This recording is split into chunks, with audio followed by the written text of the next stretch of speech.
சிற்றம்பலம்.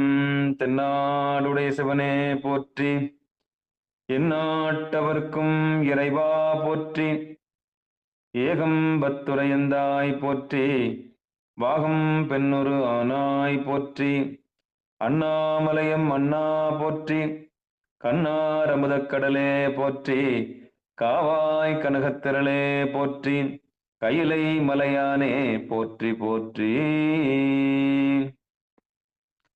நமச்சிவாய வாழ்க, நாதன் தாள் வாழ்க. அன்பர்களுக்கு வணக்கம். நீங்கள் கேட்டுக்கொண்டிருப்பதும் பார்த்து கொண்டிருப்பதும் சிவநெறியே சீரான வாழ்வு தரும் என்கிற டெலிகிராம் சேனல் மூலம் வாழ்க அந்தனர் வானவர் ஆனினம் என்கிற திருப்பாசுரத்திற்கு தோத்திரத்தில் சாத்திரம் என்கிற தலைப்பின் கீழே இன்று இரவு 8 மணிக்கு சிந்திக்க இருக்கின்றோம். இந்த தோத்திரத்தில் சாத்திரம் என்கிற நிகழ்வை சேலம் மாவட்டம் ஆத்தூரில் வசிக்கக்கூடிய சிவத்திரு சித்தாந்த ரத்னம் ஐயா ஸ்ரீதேவ் ஐயா அவர்கள் நம்மோடு பகிர வருகின்றார்கள். அவர்களுடைய பொற்பாதங்களை மனம் மொழி மெய்களாலே வணங்கி நிகழ்ச்சிக்கு வருகை தந்திருக்கக்கூடிய அத்துணை அடியார் பெருமக்களுடைய திருவடிகளை மனம் மொழி மெய்களாலே வணங்கி நாம் இந்த தோத்திரத்தில் சாத்திரம் என்கிற நிகழ்ச்சிக்குள் நுழையலாம். ஐயா வாங்கயா, சிவாயனம். திருச்சிற்றம்பலத்திலே. திருச்சிற்றம்பலம்.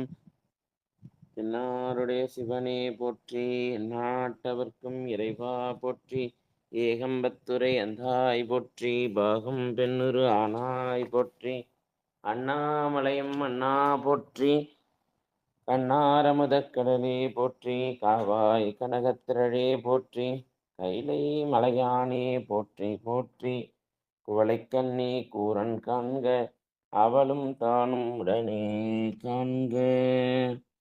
ஊழியர்கோன் வெப்பொழித்த புகழியர்கோன் கடல் போற்றி, ஆலிமிசை கல்மிதப்பில் அணைந்த பிரான் அடி போற்றி, வாழி திருநாவலூர் வன்தொண்டர் பதம் போற்றி, ஒளிமலி திருவாத ஊர திருத்தாள் போற்றி போற்றி. சைவத்தின் மேல் சமயம் வேறு இல்லை, அதில் சார் சிவமாம் தெய்வத்தின் மேல் தெய்வம் இல்லெனும், நான்மறை செம்பொருள் வாய்மை வைத்த திருத்தேவாரமும் திருவாசகமும் பொய்கை தரச் செய்த நால்வர் புற்றால் எம் உயிர் துணையே.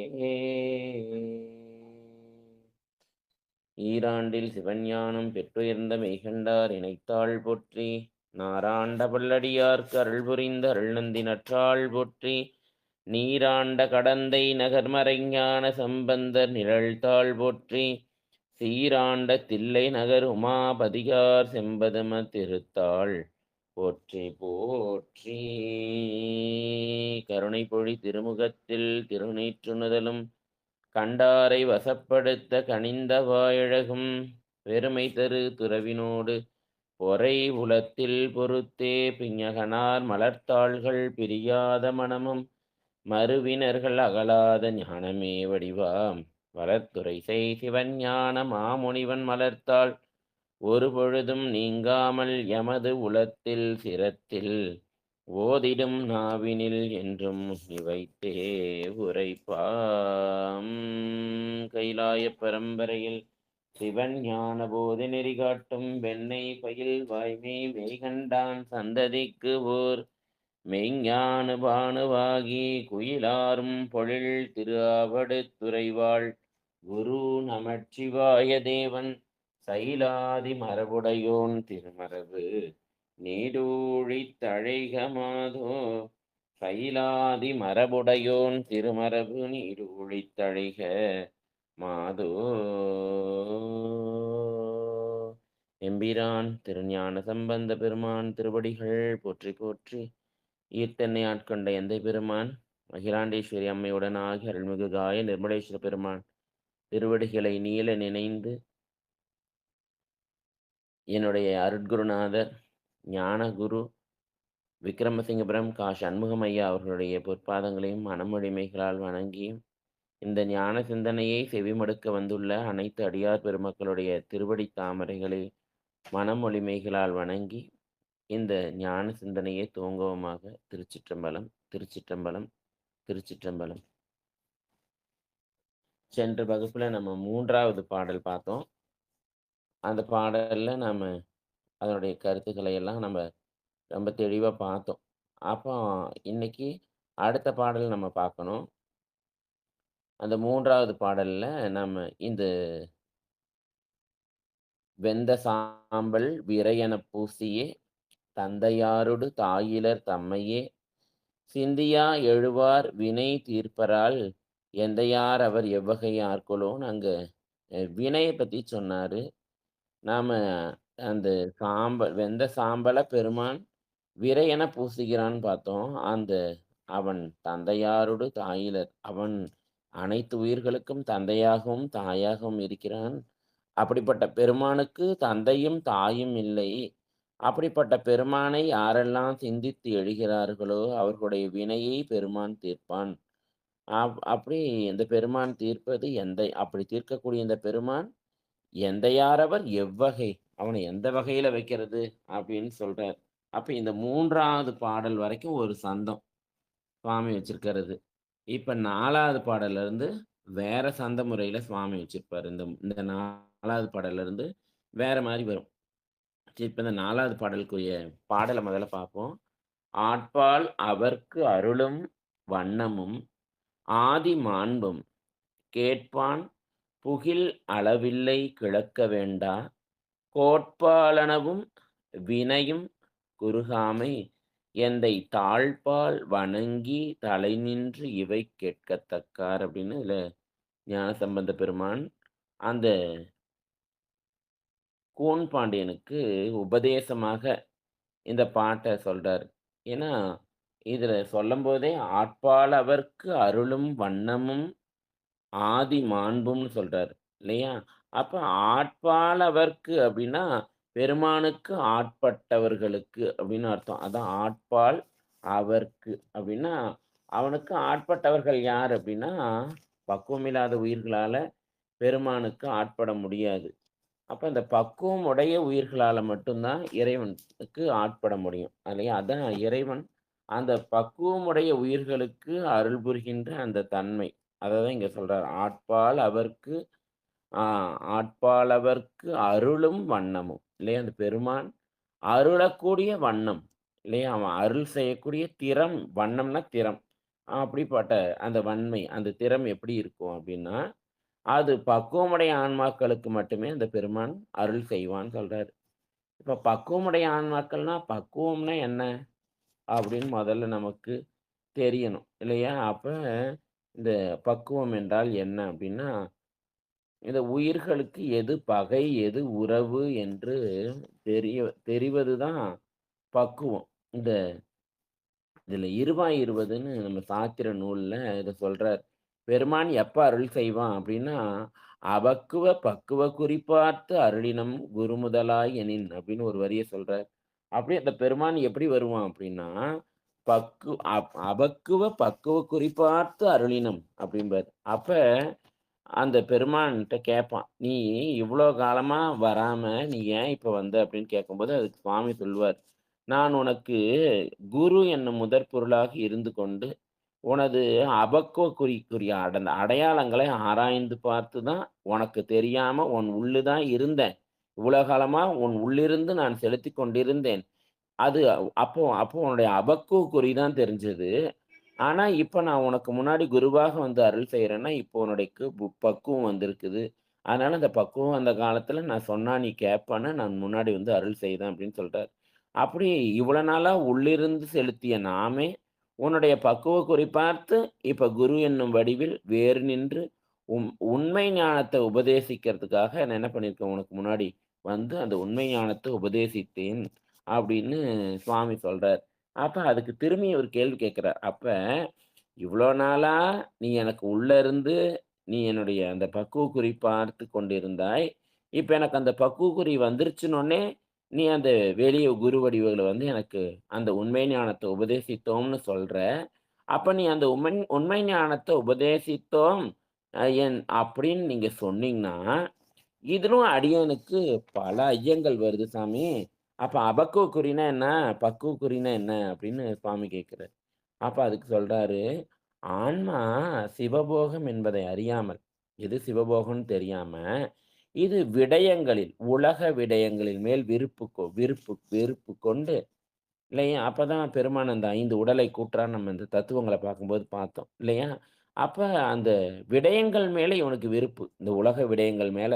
பெருமானுடைய சிவபோகத்த அனுபவிக்கணுன்ற எண்ணம் இல்லாம, இந்த ஆன்மா என்ன நெனைக்குது, அந்த உலக விடயங்களை அனுபவிக்கிறோம் அப்படிங்கிற இந்த எண்ணத்துல இருக்கு. உலக விடயங்கள அனுபவிக்கிறதுல அப்படி அனுபவிக்கும்போது இதுக்கு அவிச்சை ஏற்படுது. நம்ம இதெல்லாம் பார்த்தோம். பஞ்ச கிளேசங்கள் அப்படின்னு சொல்லிட்டு இந்த பகுதிய தனியாவே நம்ம பார்த்தோம். இல்லையா? அப்ப அந்த அ அ அதுக்கு அவிச்சை ஏற்படுது. அவிச்சை அப்படின்னா என்னன்னா, அது நிலையில்லாத பொருள்களை நிலையதாக நினைக்குது. அதெல்லாம் அபக்குவ குறின்னு சொல்றாரு. அபக்குவ குறி அப்படின்னா, அது எதெல்லாம் அப்படின்னா, நிலையில்லாத பொருள்களை நிலைத்தனன்னு நினைக்கிறது. இல்லையா? சுத்தத்தை சுத்தம் என்றும், தான் அப்ப என்ன அசுத்தத்த போய் சுத்தம்ன்னு நெனைக்கிறோம். இல்லையா? நம்ம சுத்த நிலையில இருக்கோம். நம்ம அசுத்த நிலையில இருந்து கொண்டே, இது நம்ம சுத்தமா தான் இருக்கோம். நம்ம பியூரா தான் இருக்கோம். நம்ம குணம் ரொம்ப நல்லா இருக்கு. நம்மள மாரி நல்லவங்க இந்த உலகத்துல யாருமே இல்ல. நம்ம மட்டும் தான் இந்த உலகத்துல நல்லவன் அப்படின்னு நெனச்சுட்டு இருப்போம். அதனால அசுத்தத்தையே நம்ம சுத்தம்னு நெனச்சுக்கிறோம். தானல்லாத பொருள்களை தான் நெனச்சுக்கிறோம். பெருமானார் தன்னைவே கருதிக் கொள்ளுதல். தன்னைவே ஒரு பெரிய அடியாரா கருதிக் கொள்ளுதல். தன்னையே ஆண்டவனாக கருதிக் கொள்ளுதல். அந்த மாரி தான் அல்லாத பொருளை தான் என்றும் திரிய காணக்கூடிய அந்த உணர்வுக்கு தான் அவிச்சைன்னு பேரு. அப்ப அபக்குவ குறியில முதல்ல அவிச்சை தான் வருது. அப்ப இப்படியெல்லாம் இருந்தான்னா, அவன் அபக்குவ குறியில இருக்கான். அப்படிப்பட்டவனுக்கு பெருமான் வரமாட்டான். அப்படின்னு அடுத்து அவா சொல்றாரு. அவாங்கிற அப்புறம் அவாங்கிறது அ ஆங்காரத்துக்கு அடுத்தது வருது. ஆங்காரம் வருது.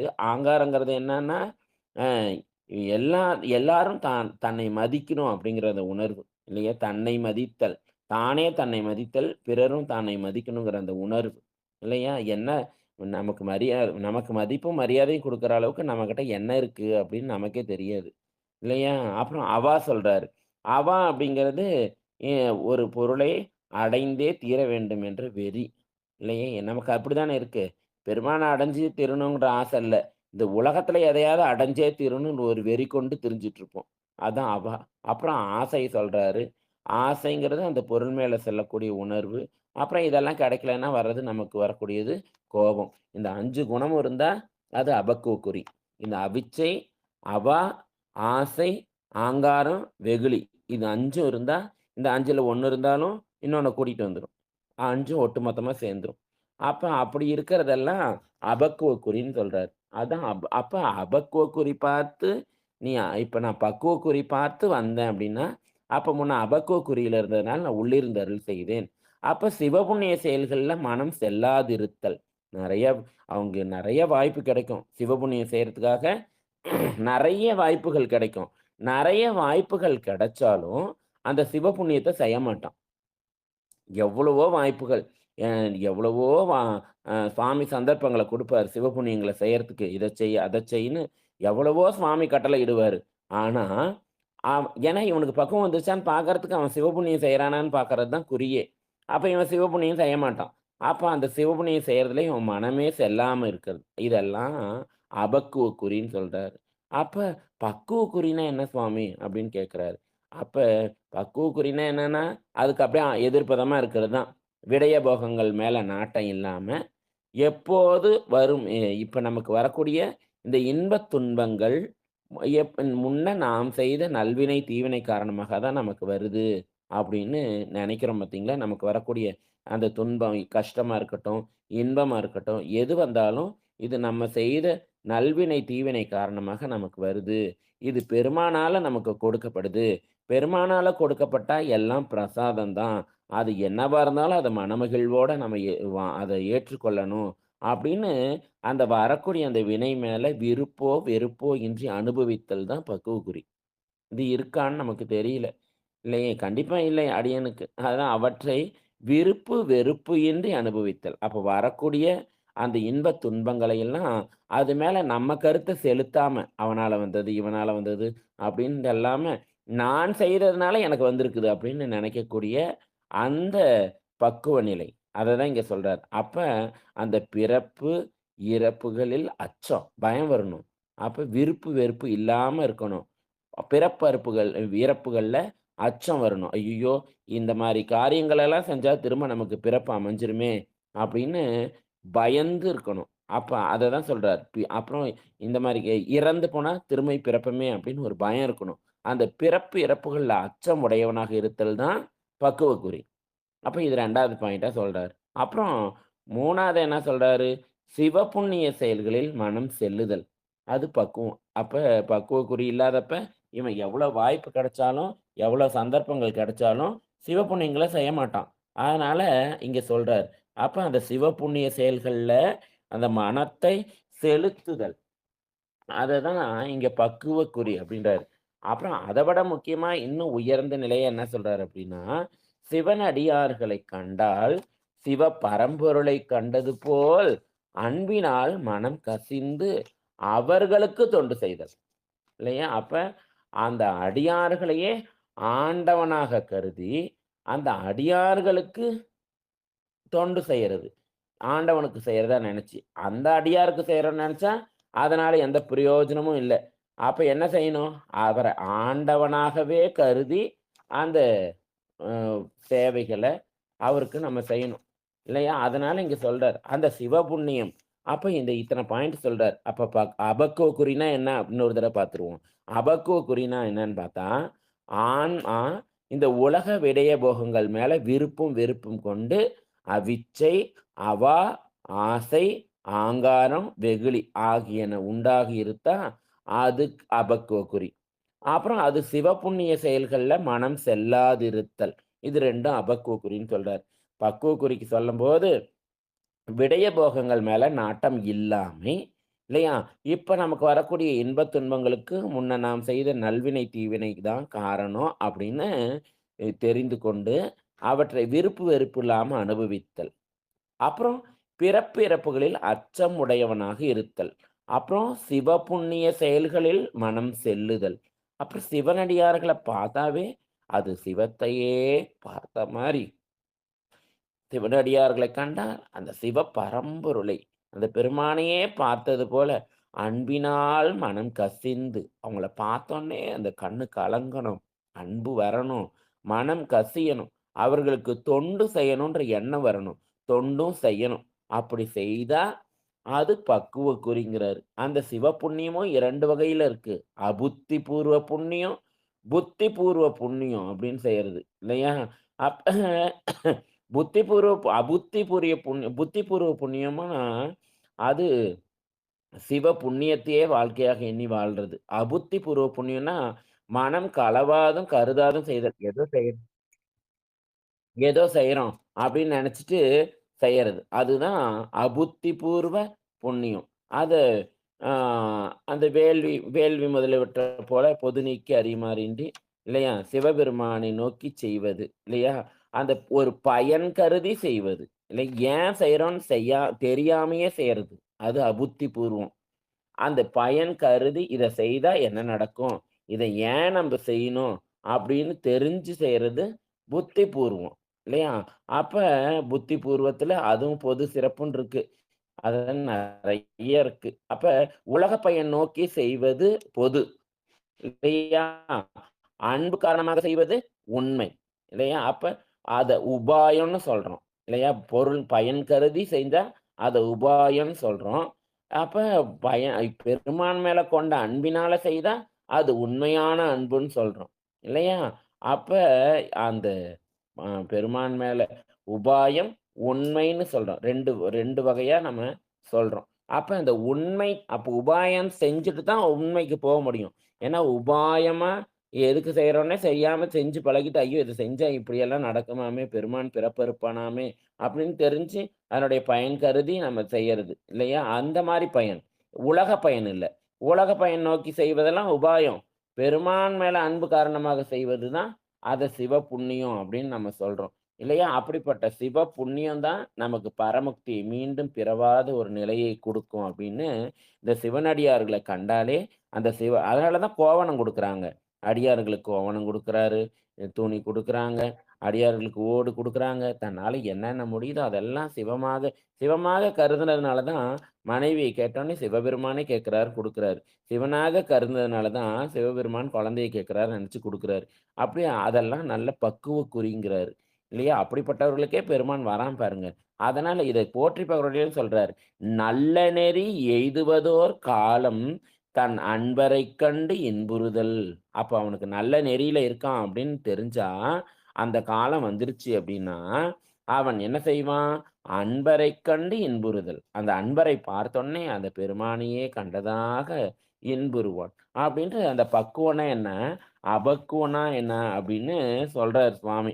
அப்ப அபக்குவம் அருளினும் அரியன். அப்ப என்ன அர்த்தம்? அபக்குவ காலத்துல ஏன் இன்னைக்கு உணர்த்தல அப்படின்னா, அபக்குவ காலத்துல இருக்கும்போது உணர்த்தினாலும் அவனால உணர முடியாது. இப்ப எவ்வளோதான் நம்ம படிக்கிறோம், எவ்வளோதான் பெருமான் நமக்கு சொல்றான், எவ்வளோதான் நம்ம கேட்கிறோம்.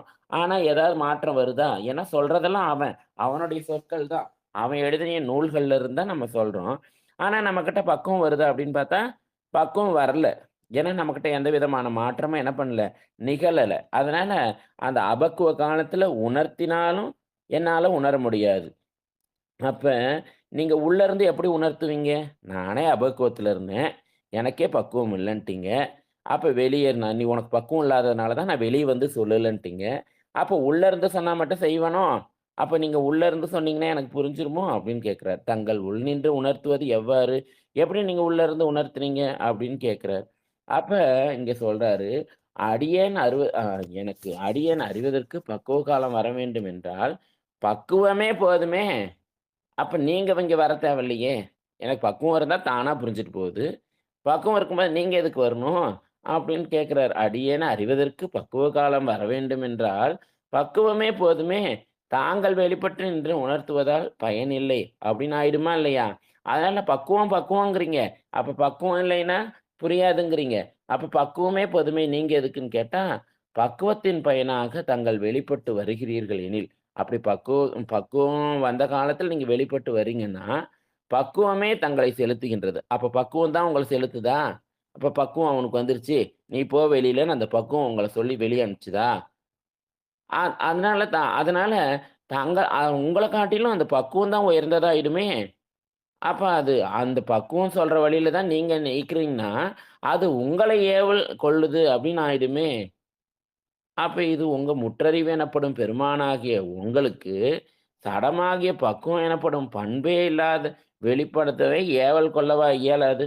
எப்படி? அந்த இவ்வளோ முற்றறிவு உடையவர்கள் உன்னை சொல்றாங்க. ஆனா நீ வந்து இந்த பக்குவம் செலுத்தின உடனே தான் நீ வெளிய வந்திருக்கன்னு சொல்றியே! அப்படின்னு அப்ப அந்த பக்குவம் வெளிப்படுத்தி ஏவல் கொள்ளும் என்பது எனக்கு ஆச்சரியமா இருக்கு. அப்ப நீ முற்றறிவு உடையவன்னு உன்னை எப்படி சொல்றது? அப்படின்னு கேட்கிறாரு.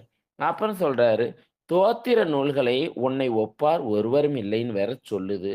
ஆனா, அ அது நீ சொல்றத பார்த்தா, அது தகுதியா? அது சொல்றது சரியா? ஆகாத மாரியில இருக்கு. அப்ப அந்த தோத்திர நூல்களுக்கும் இழுக்கு வருமே!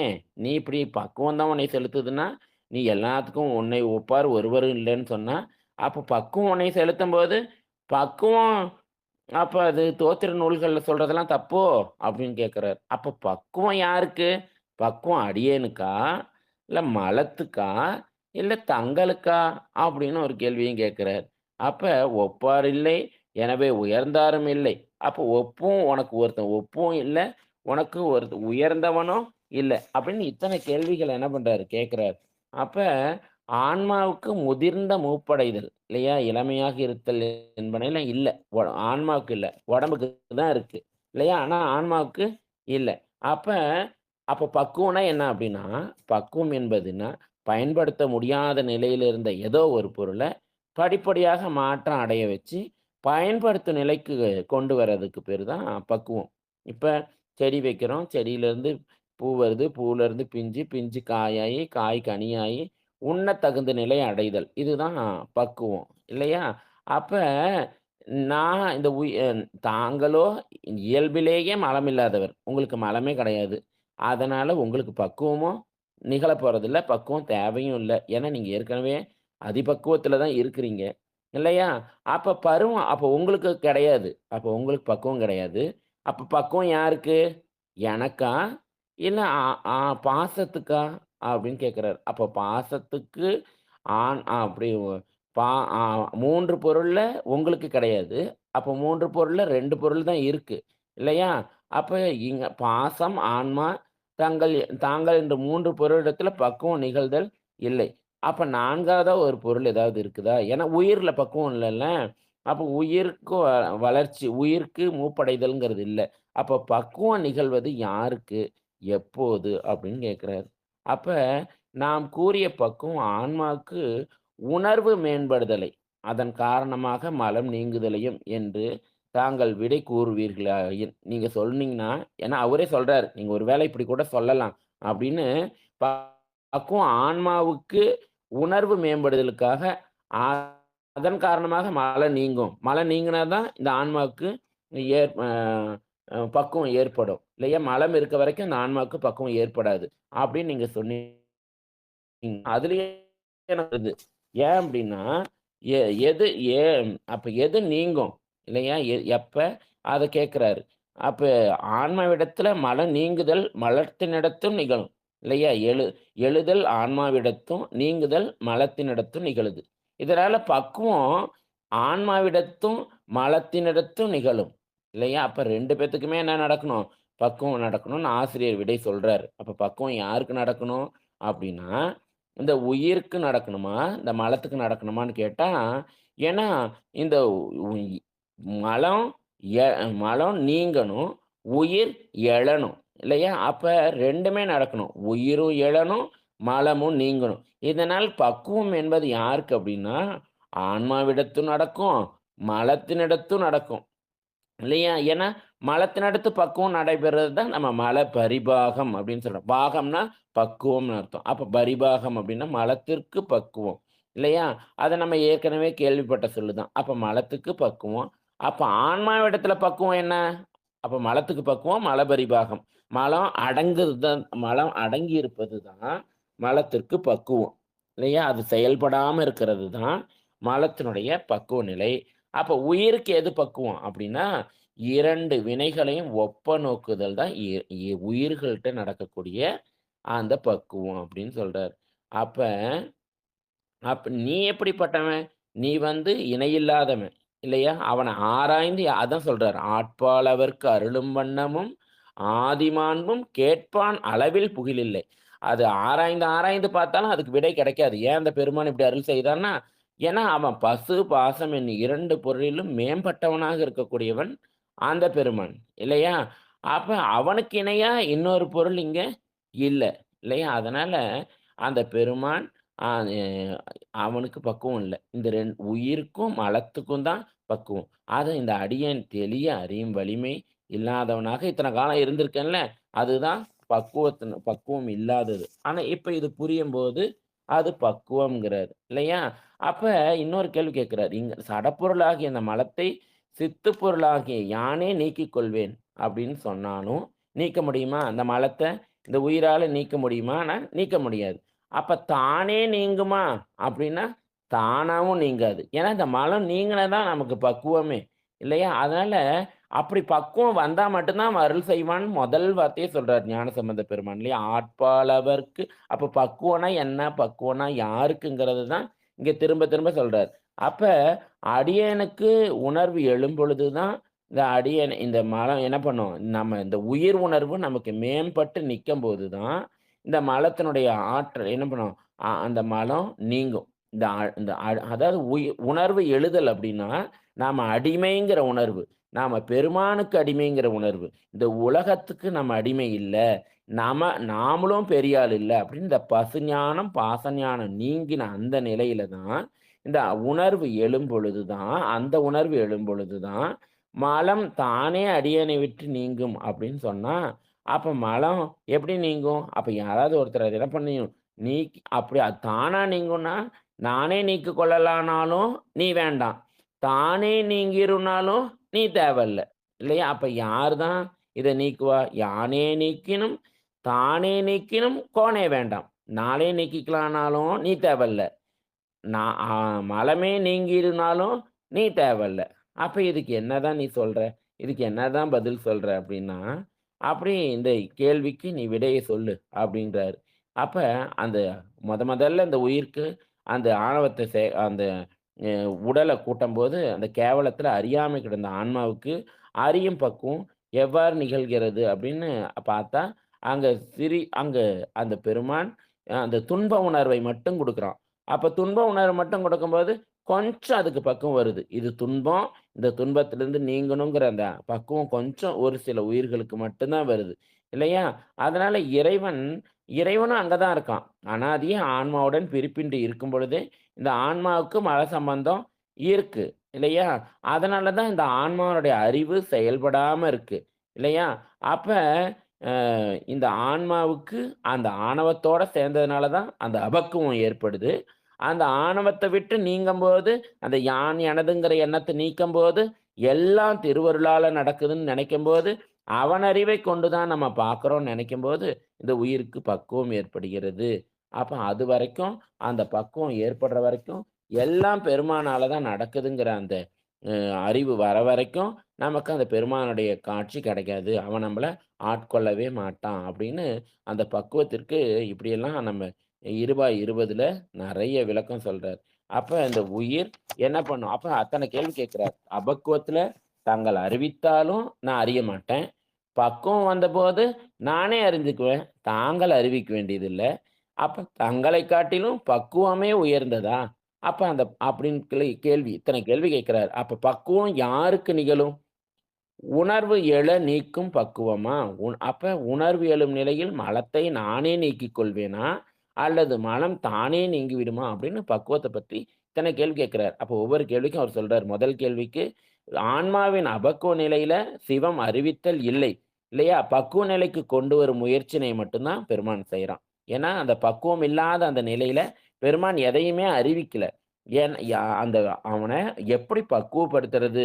அப்படிங்கிற வேலைய மட்டும் தான் சுவாமி செய்றாரு. அப்ப அந்த முதல் கேள்விக்கு, "அபக்குவத்தில அறிவித்தாலும் அறிய மாட்டேன்" அப்படிங்கிறதுக்கு, "ஆமா நீ அறிய மாட்ட. நான் அங்க உனக்கு அறிவிக்கவே இல்ல. ஆனா அங்க என்ன பண்ணிட்டு இருக்கேன்னா, உன்னைய பக்குவ நிலைக்கு தான் கொண்டு வந்துட்டு இருக்கேன். அந்த முயற்சியில தான் நான் ஈடுபட்டுட்டு இருக்கேன்னு" பெருமான் சொல்றான்.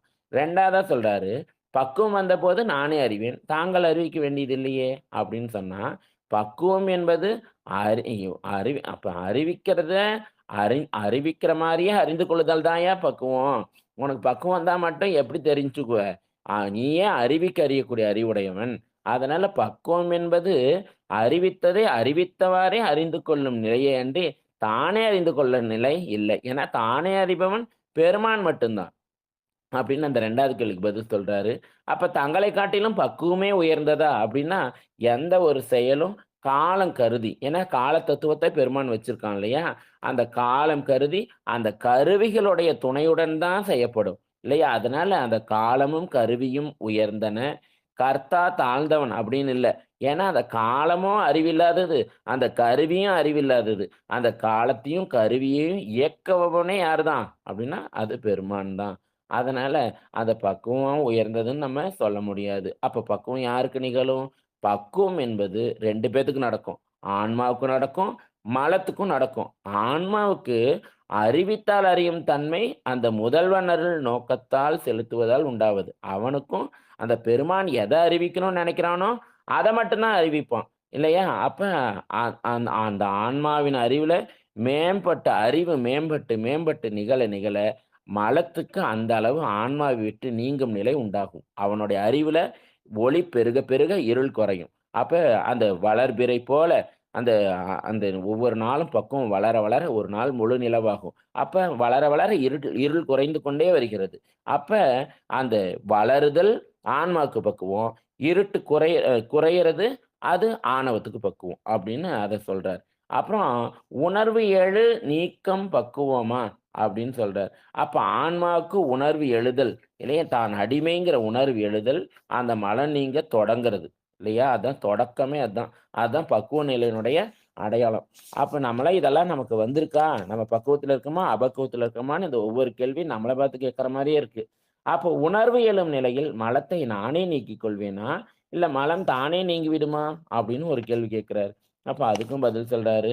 மலத்தை ஆன்மா தானே நீக்கிக் கொள்ளும் ஆற்றல் உடையதென்று. அப்ப மலத்த நாமளே நீக்கிக்கலான்னா, நாம எங்க இருக்க போறோம்? இல்லையா? நீக்கிக் கொள்ளும் ஆற்றல் உடையது எனில், அது முதல்லயே அந்த மலத்தோட சேர்ந்திருக்காது. இல்லையா? அதுக்கு அப்பயே அந்த அறிவு இருந்துருந்துச்சுன்னா, அது மலத்தோடயே சேர்ந்திருக்காது.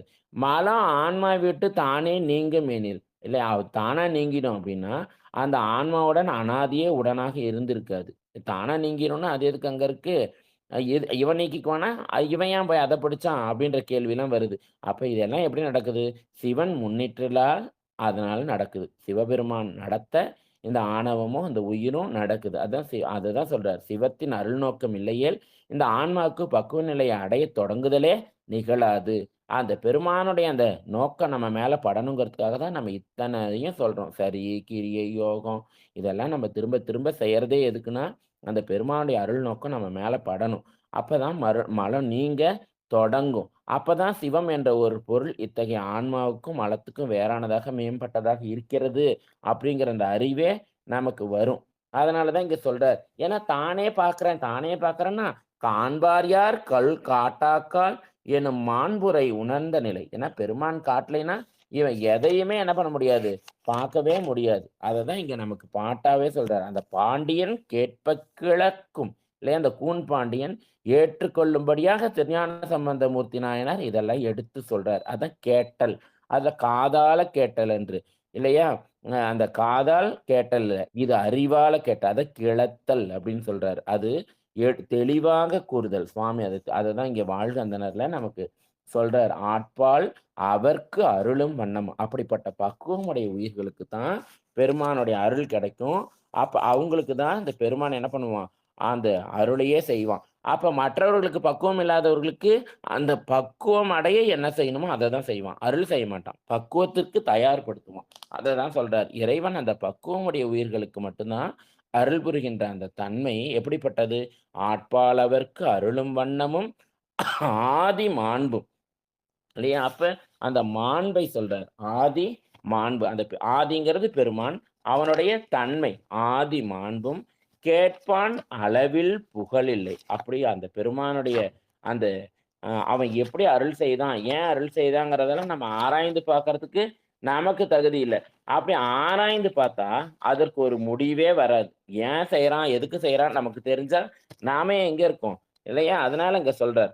ஆட்பால் அவர்க்கருள். அப்ப அந்த பெருமான் அந்த அருள்கின்ற தன்மை பழமைய வாய்ந்த புகழ்களும் கேட்கவும், சொல்லவும் தொடங்கினால், அதுக்கு ஒரு அளவே இல்லாம போயிடும். ஏன்னா, அத்தன அருள் செய்திருக்கான். பன்றிக்குட்டிக்கு அருள் செய்றான். இல்லையா? அவன் ஒரு ஒரு வந்திப்பாட்டிக்கு ஒரு கூலி ஆளா வந்து பணி செய்றான். ஏன் அப்படியெல்லாம் செய்றான்னு நம்ம ஆராய்ச்சி செய்தா, அது அளவில்லாத ஆராய்ச்சியா போயிட்டே இருக்கும். அதனால, அவை பற்றிய ஆராய்ச்சிலாம் நமக்கு தேவையில்ல. அததான் இங்க சொல்றார். அதனால அத பற்றிய ஆராய்ச்சிலாம் நமக்கு தேவையில்ல. கேட்பான் புகில் அளவில்லை கிளக்க வேண்டா. கோட்பாலனவும் வினையும் குறுகாமை எந்தை தாழ்பால் வணங்கி அப்ப என்ன சொல்றாரு? அந்த பெருமானுடைய தாள வணங்குங்க. அந்த இறைவனுடைய திருவடிகளை வணங்குங்க. உங்களுக்கு ஆராய்ச்சிலாம் தேவையில்ல. அந்த பெருமானுடைய திருவடிகளை அவனை சார்ந்து வணங்குங்க. அவன் புகழை கேட்கும் அடியார்களுக்கு அப்படி அந்த பெருமானை யார் சார்ந்து இருக்கிறார்களோ, அவனை கேட்பான் புகில். அந்த பெருமானுடைய அந்த புகழ்களை யாரெல்லாம் கேட்கிறார்களோ, அப்படிப்பட்ட அடியவர்களுக்கு கோள்களாலும் கோட்பால் அப்படின்னு சொல்றாரா இல்லையா? அந்த கோள்களாலும் நம்ம செய்து வைத்திருக்க அந்த 3 வினைகள் இல்லையா? பழைய வினை இல்லையா? அது சஞ்சிதம்னு சொல்றோம். ஆகாமியன்னு சொல்றோம். பிராரத்தம். அந்த 3 வினைகள், தீய வினைகளாலும் நமக்கு துன்பம் உண்டாகாது. அதுக்கு என்ன பண்ணணும்? இந்த துன்பம் உண்டாகக்கூடாதுன்னா, தாழ்ப்பால் வணங்குங்க. அந்த பெருமானுடைய தாளை வணங்குங்க. வணங்கி தலை நின்று இவை அந்த பெருமானுடைய புகழை கேளுங்க. அத ஆராய்ச்சி பண்ண வேண்டிய அவசியம் இல்ல. அந்த திருவடி ஞானம் கை காட்ட, அந்த பெருமான் காட்ட, நாம அதனுள் அடங்கி இருந்து காண வேண்டும். அதுதான் நிட்டை கூடுதல்ன்ற இந்த 4ஆம் நிலையா இங்க சொல்றார். அதனால இது 4வது பாட்டாவே வச்சிருக்காரு. அந்த நிட்டை கூடல சொல்றதுனால தான் இது 4வது நிலைன்னு சொல்றார். அப்ப இறைவன் இந்த பக்குவமுடைய உயிர்களுக்கு மட்டும் தான் அருள் புரிகின்றான். பக்குவம் இல்லாத உயிர்களுக்கு பக்குவம் அடையக்கூடிய செயலை செய்கின்றான். அப்ப அந்த பெருமானுடைய புகழை கேட்கவும், சொல்லவும் தொடங்கினால், அது அளவில்லாம போயிட்டே இருக்கும். அதனால அத பற்றி ஆராய்ச்சிலாம் நமக்கு தேவையில்ல. இல்லையா? அததான் இங்க சொல்றார். அப்ப அந்த ஆதி, அந்த பெருமான் அருளும் திறன், அந்த பெருமானுடைய மாட்சிமை கேட்க கேட்கவும், சொல்லவும். அப்படி சொல்லும்போது, அதுக்கு ஒரு எல்லையே இல்லாம போயிட்டே இருக்கும். அதுக்கு ஒரு ஆராய்ச்சி அறிவே இல்ல. அப்ப அந்த ஆதியாகிய சிவபெரும்பொருள் தனக்கு ஆளாகும் தகுதி உடைய அந்த ஆன்மாக்களுக்கு தான் அருள் செய்யும் வகையில், அப்பரம்பொருளின் மாண்பு எத்தகையதுன்னு கேட்டா, அதற்கு விடையே இல்ல. இல்லையா? அளவின்றி போய்க்கிட்டே இருக்கும். அப்படி இந்த பெருமானுடைய அருளக்கூடிய திறமும், மாண்பும் அப்பரம்பருடைய திருவடி எனப்படும் அந்த திருவருளில் தலைப்பட்டு நிற்கக்கூடிய அந்த திறம், அவற்றை கேட்பதனால் அந்த கோள்களால வரக்கூடிய அந்த துன்பமும், அவர்களுடைய அந்த பழைய வினை எனப்படக்கூடிய அந்த சஞ்சித வினையும் ஒரு முடிவுக்கு வரும். அப்ப அது முடிவுக்கு வந்தா, இவர்களுக்கு மீண்டும் பிறப்பில்லை. அப்படிங்கிற அந்த நிட்டை கூடுதல்ங்கிற நிலைய இதில சொல்றார். அப்ப இறைவனை பற்றி எந்த கேள்வியும் கேட்கவே கூடாதா? இத ஆராய்ச்சி பண்ணவே கூடாதா? அப்ப பெரிய புராண பாடல்கள்ல பொருள் இங்கன இப்படி சொல்றதுனால, சைவ சித்தாந்தம் இறைவனை பற்றி கேள்வி கேட்காதே அப்படின்னு சொல்லுதா? இல்ல பெருமானை பத்தி ஆராய்ச்சி செய்யாத அப்படின்னு சொல்லுதா? நூல்களில் சொல்லப்பட்டு இருப்பனவற்ற அப்படியே கண்ண மூடிட்டு நீங்க படிக்கணும். அப்படியே கண்ண மூடிட்டு நீங்க ஏத்துக்கணும். அப்ப சிவநெறியில் நில்லுங்க அப்படின்னு ஆணையிடுறது, அப்படி சொல்லுதா அப்படின்னா, அப்படி சொல்றது தவறு அப்படின்னும் சொல்றாரு. ஏன்னா, அ இந்த ஆராய்ச்சிங்கிறது நல்ல முறையில இருக்கணும். இல்லையா? அப்படி அ அப்படி இந்த மாரி ஆராய்ச்சி பண்ணக்கூடாதுன்னு சொல்லியிருந்தா, இப்ப நம்ம பார்த்த இந்த ஆராய்ச்சி இத்தனை கேள்வி கேட்கிறாரு சுவாமி.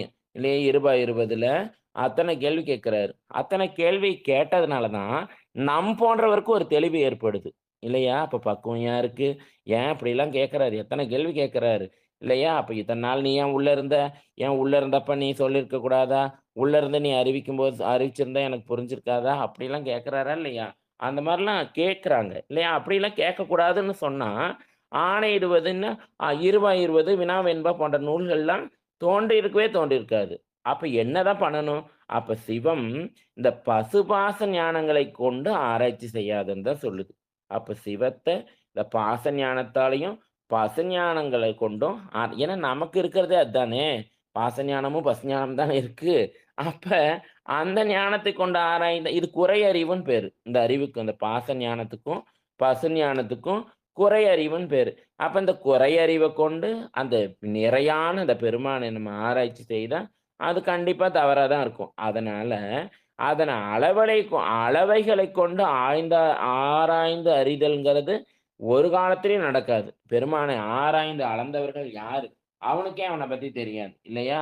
தன் பெருமை தானறியா தன்மைன்னு சொல்றோம். இல்லையா? அப்ப அந்த பெருமானை எப்படி அறியணும்னா, அருளால் அறிதல் இயலும். அப்ப அருளால அவன என்ன பண்ணலாம்? ஆராய்ச்சி. அவனுடைய அருளால அவனை நம்ம ஆராய்ந்து, அவனுடைய தன்மைகளை நம் பிறர்க்கு எடுத்து கூறும் வகையில நம்ம அத அறியலாம். அதனால அருளால் அறிதல் இயலும். அந்த பெருமானை அருளைக் கொண்டு நம்ம என்ன பண்ணலாம்? ஆராய்ந்து பெருமானுடைய தன்மைகள அவன் அறிவைக் கொண்டு ஆராய்ந்து நம்ம சொல்லலாம். அததான் சொல்றார். அதனால உண்டாகக்கூடிய நூல்கள் தான் இந்த வினா வெண்பா, இருபா 20 போன்ற இந்த நூல்கள்லாம். இல்லையா? அப்ப அந்த பெருமானே நம்ம அந்த நித்திய பொருள்கள் 3ன்னு சொல்றோம் இல்லையா? அந்த பதி, பசு, பாசம். அப்ப அந்த பதி அறிவும், பாச அறிவும், பசறிவும் குறை அறிவு இல்லையா? அவற்றை ஆ அது 2ஆ பிரிக்கும்போதே சத்து, அசத்துன்னு 2ஆ பிரிச்சுர்றோம். இல்லையா? அப்ப பதிப்பொருள சத்துங்கிறோம். சத்து அப்ப அது சத்து மட்டும் இல்ல, அவன் சித்தும் கூட. இல்லையா? அவன் நிலையானவன், அவன் அறிவுடையவன். அந்த பாசம் என்ற பொருள் அசத்து எனப்படுகிறது. அசத்துனாலும் அதுவும் அசித்து இல்லையா? அப்ப பசு மட்டும் தான் இத 2யும் இவன் சத்தான்னு தெர்ல, சித்தான்னு தெர்ல, அசத்தான்னு தெர்ல, அசித்தான்னு தெர்ல. அப்படிங்கிறத இப்ப ஆராய்ந்து நமக்கு சொன்னா தான், இவன் எப்படிப்பட்டவன்? இவன் யாரோட சேர தகுதிப்பட்டவன்? இவன் எந்த போகத்துக்குரியவன்? இவன் சிவபோகத்துக்கு உரியவனா? இவன் உலக போகத்துக்கு உரியவனா? அப்படின்னு ஆராய்ச்சி இந்த மாதிரியான ஆராய்ச்சியை செய்து சொன்னா தான், போன்றவர்களுக்கெல்லாம் பெருமான் எப்படிப்பட்டவன் அப்படிங்கிறது நமக்கு புரியும். இல்லையா? அதனால இங்க எப்படிப்பட்ட ஆராய்ச்சி வேண்டும்? எப்படிப்பட்ட ஆராய்ச்சி தேவையில்லைங்கிறத இங்க நமக்கு ஞானசம்பந்த பெருமான் சொல்றார். அதான் "ஆட்பால் அவர்க்கு அருளும் வண்ணமும் ஆதிமாண்பும் கேட்பான் புகில் அளவில்லை கிளக்க வேண்டா" கோட்பாலனவும் வினையும் குறுகாமையந்தை தாழ்ப்பால் வணங்கி அந்த பெருமானுடைய திருவடியை வணங்கு. அப்புறம் ஆராய்ச்சி செய். அந்த திருவடியிலிருந்து ஆராய்ச்சி செய். பசு ஞானத்தையும், பாச ஞானத்தையும் கொண்டு ஆராய்ச்சி செய்யாத அப்படின்னு இங்க சொல்றார். அப்ப அந்த திறமும், மாட்சிமையும் பத்தி இங்க சொல்றார். அப்ப இந்த உயிர்களும் ஒரு மாதிரி இல்ல. இந்த உயிர்களும் பல மாதிரி இருக்கு. இல்லையா? அப்ப அந்த அதுல 3 வ உயிர்கள் நம்ம சொல்றோம். சகலர், புலையகலர், விஞ்ஞானகலர்ன்னு. அப்ப 3 வகையான உயிர்களுக்கும் பெருமான் 3 வகையான வந்து அருள் செய்றான். இல்லையா? அப்ப அந்த விஞ்ஞானிகளுக்கு அறிவுக்கு அறிவா இருக்கான். பிரளயகலருக்கு எப்படி வரான் அப்படின்னா, அந்த நிராதாரமாக வரான் பெருமான். இல்லையா? எதையும் ஆதாரமாக கொள்ளாம, தான் ஐந்தொழில் செய்யும்போது என்ன வடிவத்தில இருப்பானோ, அப்படிப்பட்ட வடிவத்தை எடுத்துட்டு வந்து அந்த மான்மழு, நாத்தோல், நீலகண்டத்தோட அந்த உருவம் காட்டி அருள் புரிவான். இல்லை இதுவே தன்னுடைய வடிவம் அப்படின்னு ஆ எந்த வடிவத்தையும் நிக்காம அவனே தன்னுடைய அ அ அந்த வடிவத்தையே காட்டிக் கொண்டு வருகிறான். அந்த அவங்களுக்கு விஞ்ஞானிகளுக்கு சொல்லவே தேவையில்ல. மெய்ஞானம் தானே விளையும்ங்கிறார். அவங்களுக்கு யாரும் சொல்லியே வேண்டாம். அவங்களுக்கு ஞானம் தானே விளையும். அப்ப நமக்கு அந்த குரு வடிவாக இருந்து பெருமான் அருள் செய்றான். ஏன் இப்படி வரலாம்? ஏன் இப்படிலாம் வரலாம்? அப்படின்னு தவறான முறையில் நம்ம பசுஞானத்தையும், பாசஞானத்தையும் கொண்டு ஆராய்ச்சி செய்யக்கூடாது. இல்லையா? க ஏன்னா அந்த நாத்திகர்கள்லாம் அப்படித்தான் பேசுறாங்க இல்லையா? கடவுள் இருந்தா ஏன் இப்படி ஒருத்தன் இருக்கான்? ஏன் அப்படி ஒருத்தன் இருக்கான்? ஏன் இவன் கஷ்டப்படுறான்? ஏன் இவன் நல்லா இருக்கான்? இவன் மட்டும் நல்லா இருக்கான்? அப்படிலாம் நம்ம சொல்றோம். ஆனா அதெல்லாம் என்னன்னா வினை பயன்னு தெரியாது அவனுக்கு. அப்ப அததான் சொல்றாரு. அப்ப நமக்கு எப்படி வரான்? அந்த குரு வடிவம் தாங்கி மானுட பொருளில் மறந்து நின்று அந்த உபதேச முகத்தான் உணர்த்தி ஆட்கொள்வார். இல்லையா? எப்படி வந்தாலும் அவன் நம்மள ஆட்கொள்ள தான் வரான். இல்லையா? ஆட்கொண்ட பிறகு தான் நமக்கு உபதேசம். இல்லையா? அதனால இந்த நம் போன்ற சகலருக்கு வர்றத சாதார அ சாதாரம் அப்படின்னு சொல்றோம். ஆதாரத்தோட பெருமான் ஒரு உயிருக்கு உயிருக்கு பின்னின்று அருள் செய்றான் நமக்கு. அப்படின்னு நமக்கு சித்தாந்த நூல்கள் நமக்கு இந்த பெருமான் அருளக்கூடிய அந்த திறத்த சொல்லுது. அப்படி அவன் அருளும்போது, அந்த அருளை அவன் அருள் புரிகின்ற அந்த திறத்தை ஏன் அப்படி வராங்கிறது, இந்த உயிர்களுடைய பக்குவத்தை பொறுத்து தான். வினைக்கு தகுந்த மாரி தான் அந்த பெருமான் என்ன பண்றான் நமக்கு, நம்மளுடைய தகுதி பார்த்து 1 மலம் இருக்கா, 2 மலம் இருக்கா, மும்மலம் இருக்கா அப்படின்னு அப்படிதான் அந்த பெருமான் அதான் ஆட்பாலவர்க்கு அருளும் வண்ணமும். எந்த நிலையில இருந்தாலும் அவர்கள் எப்படி வந்து பெருமானுக்கு ஆளாக தன்னை ஒப்படைத்துக் கொள்கிறார்களோ, அதற்கு தகுந்த மாரி பெருமான் அவர்களுக்கு அருள் செய்வான் அப்படின்னு சொல்றார். அப்ப இந்த உண்மை நிலைகளாகிய இந்த பெருமானுடைய இந்த நிலையை விட்டு, அந்த பெருமான் இப்படியெல்லாம் வரான். இல்லையா? அறிவு அவன் அருவமா வரான், அருவுருவமா வரான், உருவமா வந்து நமக்கு அந்த பெருமான் அருள் செய்றான். இல்லையா? அப்ப அந்த ஆதியார் அதுதான். ஏன் அப்படின்னா, சுந்தரமூர்த்தி சுவாமிகள் திருவாரூருக்கு வராங்க. இல்லையா? அப்ப அந்த அ இன்னும் மணிவாசகர் சொல்வார், "ஐயா வழியடியோம் பாய்ந்தோம்காண் ஆரலர்போற் செய்யா வெண்ணீராடி செல்வா சிறுமருங்குல் மையார் தடந்தன் மடந்தை மணவாளா, ஐயா நீ ஆட்கொண்டு அருளும் விளையாட்டின் உய்வார்கள் உய்யும் வகையெல்லாம் உய்ந்தொழிந்தோம்பர்." இல்லையா? எய்யாமற் காப்பாய். அப்ப அந்த பெருமான் நீ ஆட்கொண்டு அருளுவதே விளையாட்டுங்கிறாரு. இல்லையா? அதான் ஆட்பாலவர்க்கு அப்படின்னு சொல்றாரா இல்லையா? அது மாணிக்கவாசகர். ஆட்கொண்டு அருளும் விளையாட்டுங்கிறாரு. இல்லையா? அதுல உய்வார்கள் உய்யும் வகையெல்லாம். அந்த பெருமான் ஆட்கொள்ற விளையாட்டுல யாரெல்லாம் உய்வாங்க? எப்படி இருப்பவர்கள் எல்லாம் உய்வார்கள்? அந்த உய்வார்கள் உய்யும் வகை. எப்படி உயருதுங்கிற வகையெல்லாம் உய்ந்து ஒழிந்த பெருமானே தெரிந்து கொண்டோம். இந்த பழைய அடியார்களை பார்த்து எப்படி இருக்கணும்? எப்படி இருந்தா நீ ஆட்கொள்வாய்? அப்படிங்கிற அந்த வண்ணத்துல நாங்க தெரிந்து கொண்டோம். அதன்படி நாங்கள் நடக்கிறோம். எய்யாமல் காப்பாய் அமையேலோர் எம்பாவாய்ன்னு அந்த திருவெம்பாவையில மாணிக்கவாசக பெருமானும் சொல்வார். இல்லையா? அப்ப நெறைய இடத்துல சொல்றார். "அடியேன் அறிவில்லாதவன், நாய்" அது இதுன்னு நெறைய சொல்றார். "நீ தான் என்னைய வந்து அருளினால் என்னை ஆட்கொண்டாய்." அப்படின்னு அந்த பெருமான் ஒவ்வொரு இடத்துலயும் அந்த அருள் பெருமான் ஆட்கொண்ட அந்த தேத்த ஏன்னா எப்படி வருவானே தெரியாது. இல்லையா? அப்ப நம்பி பெருமானும் திருவாரூருக்கு வரும்போது சுவாமி சொல்றாரு, "அடியார்களை பாடுக" அப்படின்னு சொல்றாரு திருவாரூர் பெருமான. நம்பி பெருமானுக்கு ஆணையிட்டதுக்கு அப்புறமும் நம்பி பெருமான் எப்படிப்பட்டவர்? சிவபெருமானும், நம்பி பெருமானும் வேற வேற இல்ல. 2 பேரும் ஒண்ணுதான். ஆனா, அப்படி இருக்கக்கூடிய நம்பி பெருமானே, "இன்னவாறு இன்னவாறு இன்னபண் என்று எப்படி அவங்கள நான் சொல்றது? இன்னவாறு இன்ன பண்பென்று ஏத்துகேன்." அவங்கள பத்தி எனக்கு என்ன சுவாமி தெரியும்? யான் எதற்கு? யான் ஆர்ன்னு கேட்பாரு. நான் யாரு இவங்கள பத்தி பாடுறதுக்கு? அப்படின்னு அவ்ளோ பெரிய மகான், அவ்ளோ பெரிய அருளாளர். நான் யாரு இந்த அடியார்கள பாடுறதுக்குன்னு அவரு சொன்னாருன்னா, இந்த அடியார்களுடைய திறம் எப்படிப்பட்டது அப்படிங்கிறத நாம புரிஞ்சுக்கணும். அதனால தான் இங்க அடியாருக்கு பெருமான் அருள்வான். இப்படிப்பட்ட அடக்கமுடைய அடியார்களுக்கு தான் பெருமான் அருள் செய்வான். அத தான் சொல்றார். அப்ப சுவாமி சொல்றார், "பண்ணு பாமாலை பாடும் பரிசெனக்கு அருள் செய்யன" அப்படின்னு கேட்கிறாரு சுந்தரமூர்த்தி சுவாமிகள். எனக்கு இவங்கள பத்தி யார் தெரியாது. என்ன பண்புன்னு எனக்கு எப்படி தெரியும்? அடியாரா இருந்தா தானே தெரியும். நான் யார்? நான் என்ன அடியாரா? நான் என்ன அடியார் கூட இருந்திருக்கேனா? அடியார பார்த்துருக்கேனா? அதனால நீ தான் அந்த "பண்ணு பாமாலை பாடும் பரிசெனக்கு அருள் செய்." நீ தான் சுவாமி எனக்கு அருள் செய்யணும் அப்படின்னு சொல்றாரு. அவனே இறைவர் என்ன சொல்றாரு? "அல்லற் தீர்ந்து உலக மறையளித்த திருவாக்கால்." இல்லையா? அந்த பெருமான் அந்த பெருமான் எடுத்து குடுக்குறாரு முதல் அடி. அல்லல் தீர்ந்து ஏன்னா, அவனை முன்னிறுத்தி எந்த செயல் செய்தாலும் அதுக்கு வெற்றி தான். அவன நீ நம்ம முன்னிறுத்தி எந்த வேலை செய்தாலும் அதற்கு கண்டிப்பா தோல்வி தான். அத தான் இங்க சொல்றாரு. அப்ப அதான் பெருமான் ஆட்கொண்ட விதத்தில் இருக்கக்கூடியவருக்கு சுந்தரமூர்த்தி சுவாமிகள் ஒரு எடுத்துக்காட்டா இருக்காரு. "அல்லல் தீர்ந்து உலகு உய்ய மறையளித்த திருவாக்கால்." பெருமான் எப்படிப்பட்டவன்? அல்லல் தீர்ப்பவன். இந்த உலகு உய்ய, இந்த உலகம் உருப்படுறதுக்கு மறையளித்தான். இல்லையா? அந்த மறைகளை நமக்கு கொடுத்தான்.